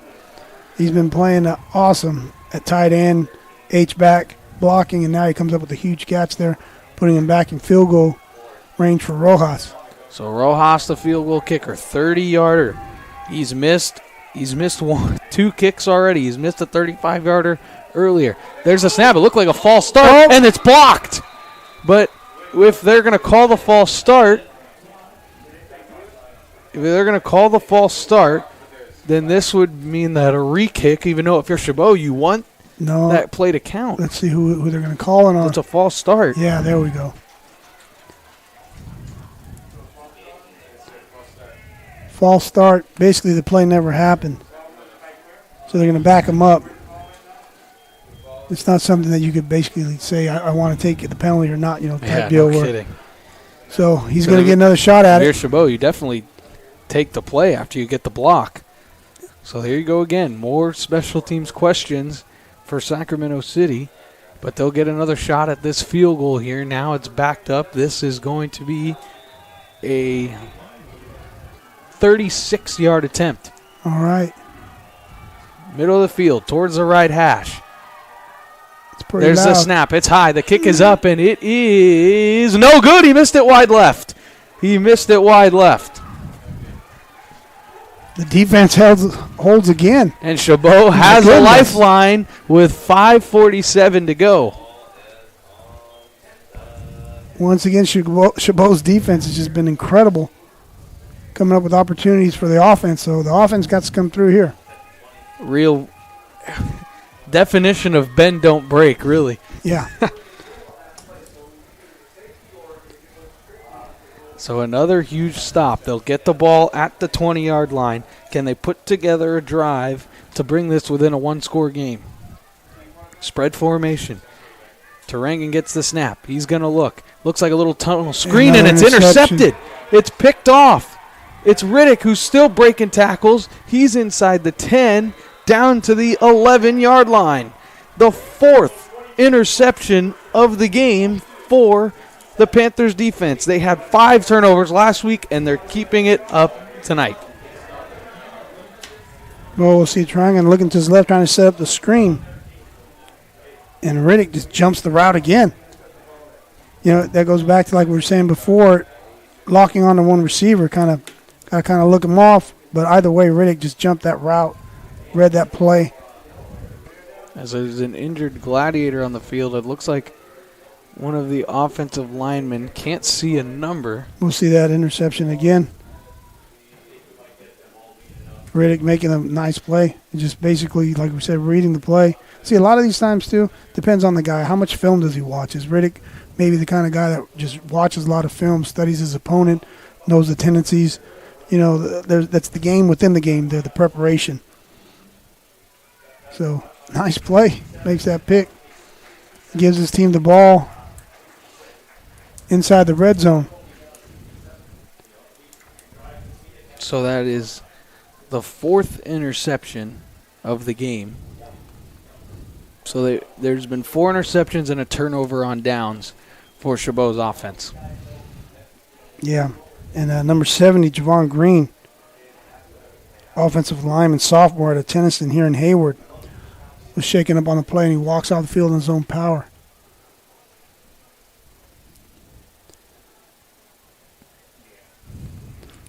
So here comes that tough defense again of Chabot back out on the field.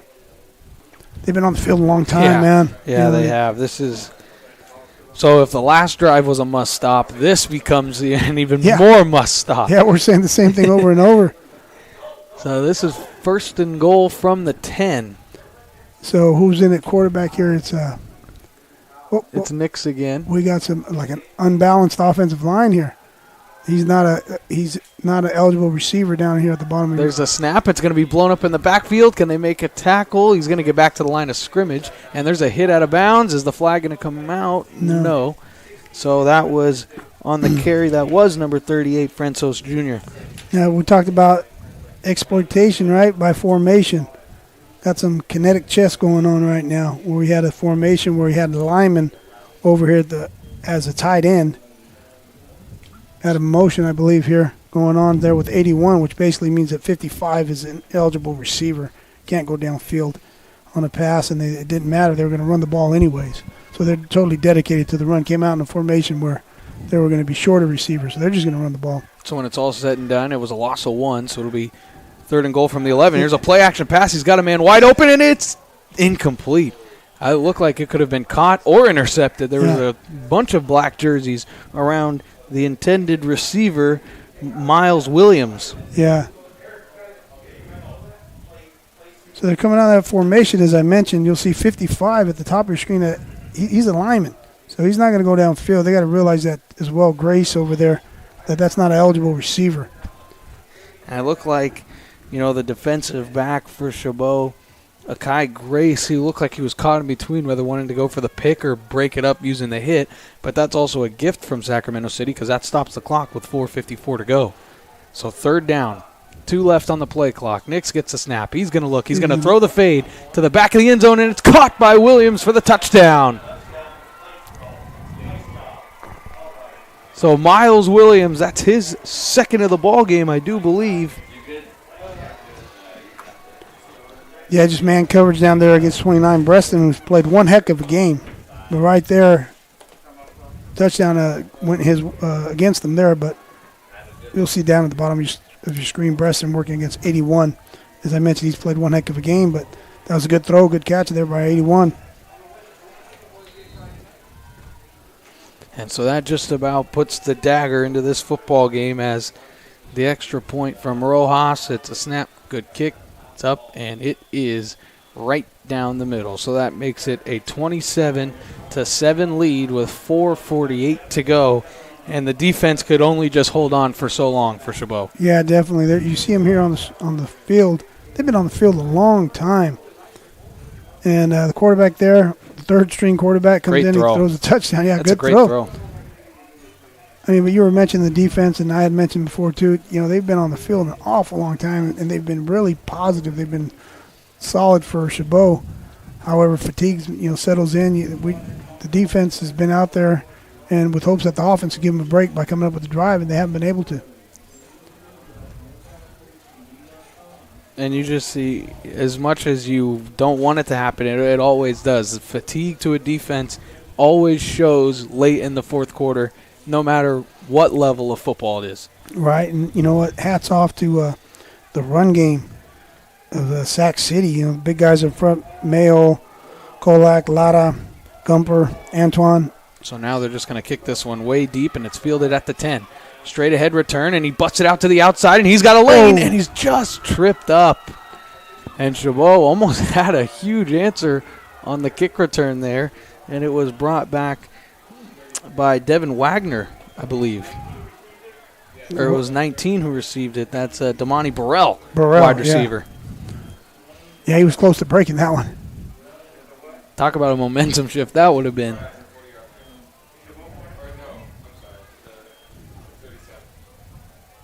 So just looking at the out-of-town scoreboard quickly before we come on, it is San Francisco losing at Butte tonight, 35-14. So San Francisco City College gets their first loss of the season. So Turangan out again to try and move the ball here for Chabot. He drops back. He's going to get the snap, throw, quick throw, a good throw. Ball's and it's loose. A gain of 8. Oh, he was down. Or it's a gain of 7, maybe. And so this is when Chabot's got to use that hurry up. Yeah.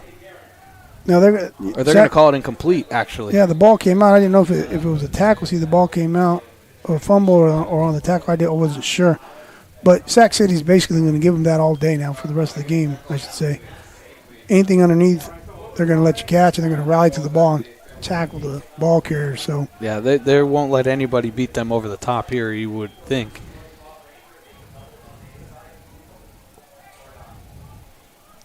So spread formation for Chabot again.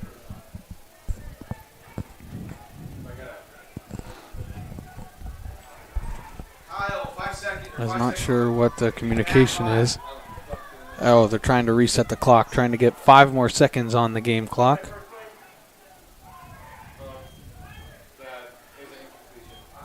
So there should be 4:27 on the game clock.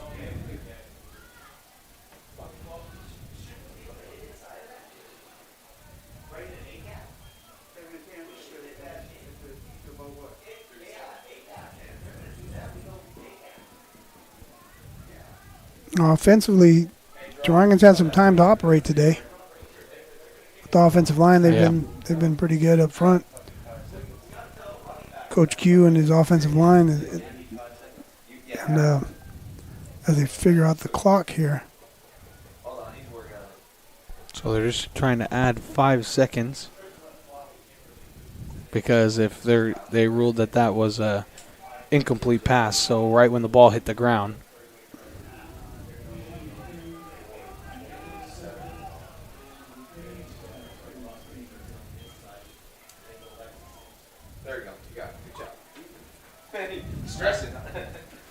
So now we should be good to go as the white hat blows the whistle, and the clock will start on the snap. So Turanga in the gun. He gets the snap, drops back. He's looking. They only send 4. There's a throw over the middle, and it's caught, but an absolute huge hit there from the linebacker on Sanchez. So now it'll be 3rd and about 7. Yeah, Ishmael Sanchez comes out of the backfield. Right into the center of the line, through the center of the line there, catches the ball and hit right away there by, I think that was 46, I believe, of Sacramento City. So Turangan gets the snap. Jordan He drops Totten. back. He's got time. He's going to throw, and Sanchez is going to be ripped down. It'll be 4th and 2, and it's 4-down territory regardless. Yeah, that was a replay of the prior play. I think that was the same linebacker. Yeah, I think so. It was, huh? 45 or 46, Romero or Totten. I'm not sure who it was, but same outcome as well. The catch by Sanchez. So back on the ball here, the ball snapped. Turangan, quick throw to the side, and it's caught, and it's good for a 1st down. So Chabot, clock does stop as they move the chains. So it's a 1st down.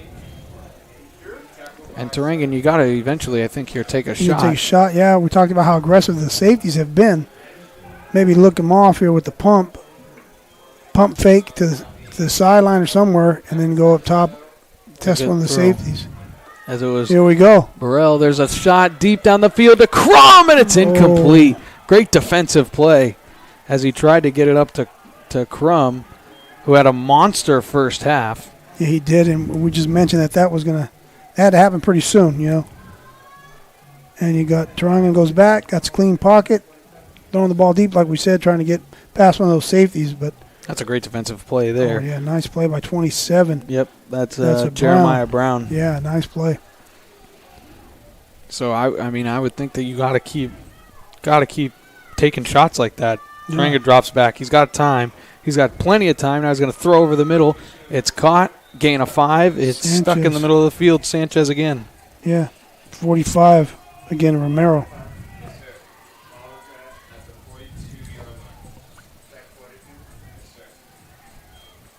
So here we go with the Romero tackling Sanchez there. That's been like 3 of the last 4 plays are getting to know each other quite well, those 2 guys. 2:30 to go. 4th quarter. A ton of red helmets and jerseys crowd the line, and now it's going to be a blitz. There's going to be a throw. It's going to be caught, and now there's a broken tackle and another one. It's going to be a 1st down for the Gladiators, and he will go down, and it was going to be caught. I Sanchez. think it was Sanchez out of the Yeah, backfield sure there. was. Yeah, he's catching the ball. They're using him coming out of the backfield. He's kind of limping, though, as he goes back to line up. You'll see Sanchez come out, release out of the backfield, finds an open area, causes a missed tackle there, and keeps his feet. Running hard there, Turangan the Sanchez. snap. He drops back. He looks. He's going to roll out right. He's got room to run if he wants. He has an open receiver, too. He's going to throw over the middle, and it's incomplete and should have been intercepted. He had a receiver right on the sideline on the way that he was rolling out. That's where I thought he was going to go, and he threw it back across the body over the middle. Yeah, it looked like he's trying to get the ball to 16 Stewart back across the middle of the field. You'll see him rolling out to your right. Pretty soon they're buying some time. Clean pocket. And then he tries to go back to Stewart right there. Yeah, that ball was tipped and almost intercepted as we're going to have to reset the clock here. Can you stop it, Coach? You can't stop it? There you go. No? What the fuck's going on? So You can't stop it?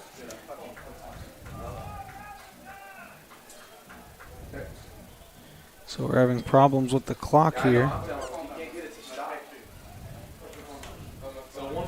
And so I know. There you go. So 144. That's what uh-oh. and now the scoreboard completely shut off. Yeah. 144. Can they keep it on the field? They're going to have to keep the clock down there with the white cap. It looks like it. Because the scoreboard just completely shut off. They were having troubles trying to stop it when they needed to, and it looks like they're just going to keep it on the field with a little time left in this game and a 20-point deficit. It's going to be 144, I guess, left on the... Oh, yeah, we got it on the screen here for the viewers. Mm-hmm.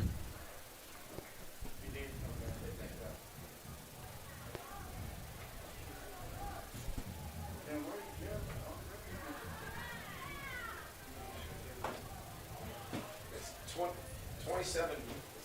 So it looks. I think they are going to keep it on the field, which is what it looks like they're going to do.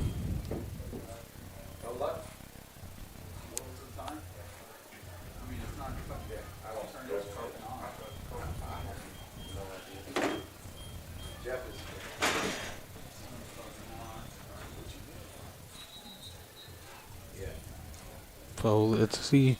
Yeah. Still trying to figure it out, but Here we go. Yeah, I was going to say, I think at this point you probably just got to keep it on the field. They're going to run it down there. You're correct. So Turangan stopped clock. Turangan gets the snap. He's going to look. He's going to throw. He's got a man over the middle. It's caught by Mound. He's going to break a tackle. Try to break another. He's going to get inside the 15. Stops the clock down at the 14-yard line. So a good gain there on second down. Yeah, they quickly get back up on the ball here as they reset the chains. And Turangan's out barking out the orders there So to Turangan play. gets a snap. He's going to look to the end zone. He's going to throw a fade, and it is incomplete. And the pass was intended for Malachi Melee. That was a nice play call. I'm not sure if Turangan just called that himself. He took that shot at the end zone.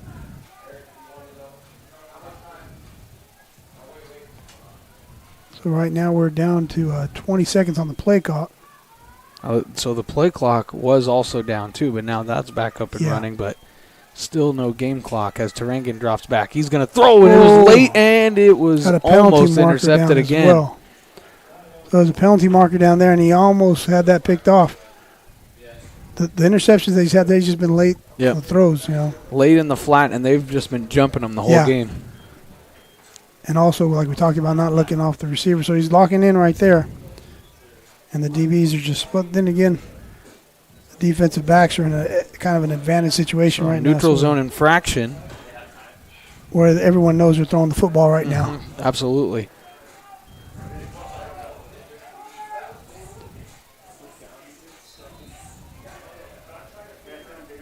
So it's 2nd and 5.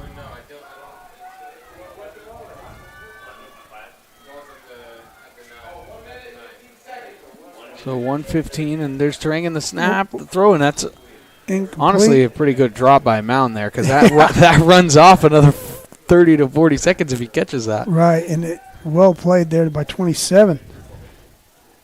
So again, that's Jeremiah Brown. that's another bubble screen that just gets blown up in the backfield. Right. So now it looks like the scoreboard is back up. We should be good to go. Turangan gets the snap.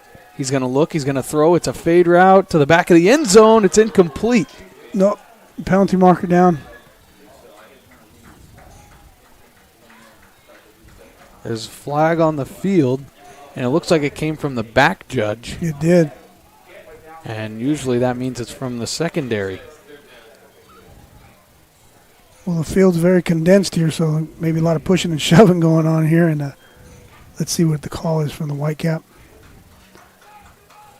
And it is defensive pass interference. So the ball gets put at the 2-yard line since the penalty was in the end zone. Here we go. So Let's see. didn't see where the Right there, I guess. Yeah, a little bit of a shove. a bit of shoving. You can't block the receiver by putting your hand in his face either. So that's probably No what it face was. guarding. Yeah. So here we go. 1:02 to go. 1st and goal from the 2. Turangan gets the snap. He's going to look. Quick throw, and it's intercepted at the goal line. This could go the distance again. And he's going to be caught, though, by the receivers. He's brought down at the 30, and that will do it. It was a great It was a great jump the route by Marcus Mendoza, the sophomore from Sacramento, stepped in front of the quick slant, and he literally was sitting on that, and it was just thrown right to him. Now you see Mendoza, Jared. You see him come on your screen. There he is right there, setting. Basically, that's what he was doing, guarding the slant, and also if a back released to the out in the flats there on a swing route or anything. So he read that as well. So there was a penalty on the play, but it could be after the interception, I think, is what it is.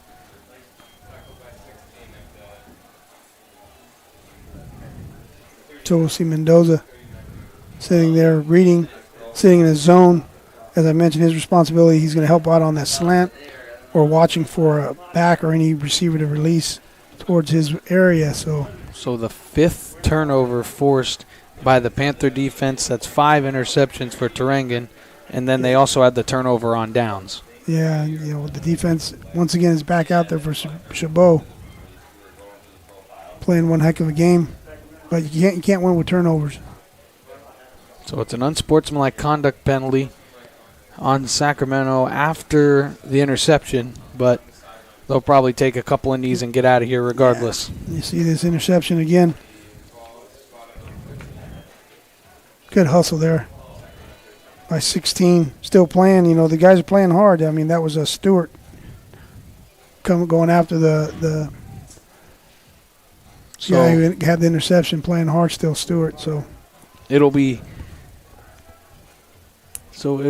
Sean Nix, the freshman quarterback from Sheldon High School, came in the second half and threw one touchdown pass. He played well, gave his team a chance to win, and, well, they did.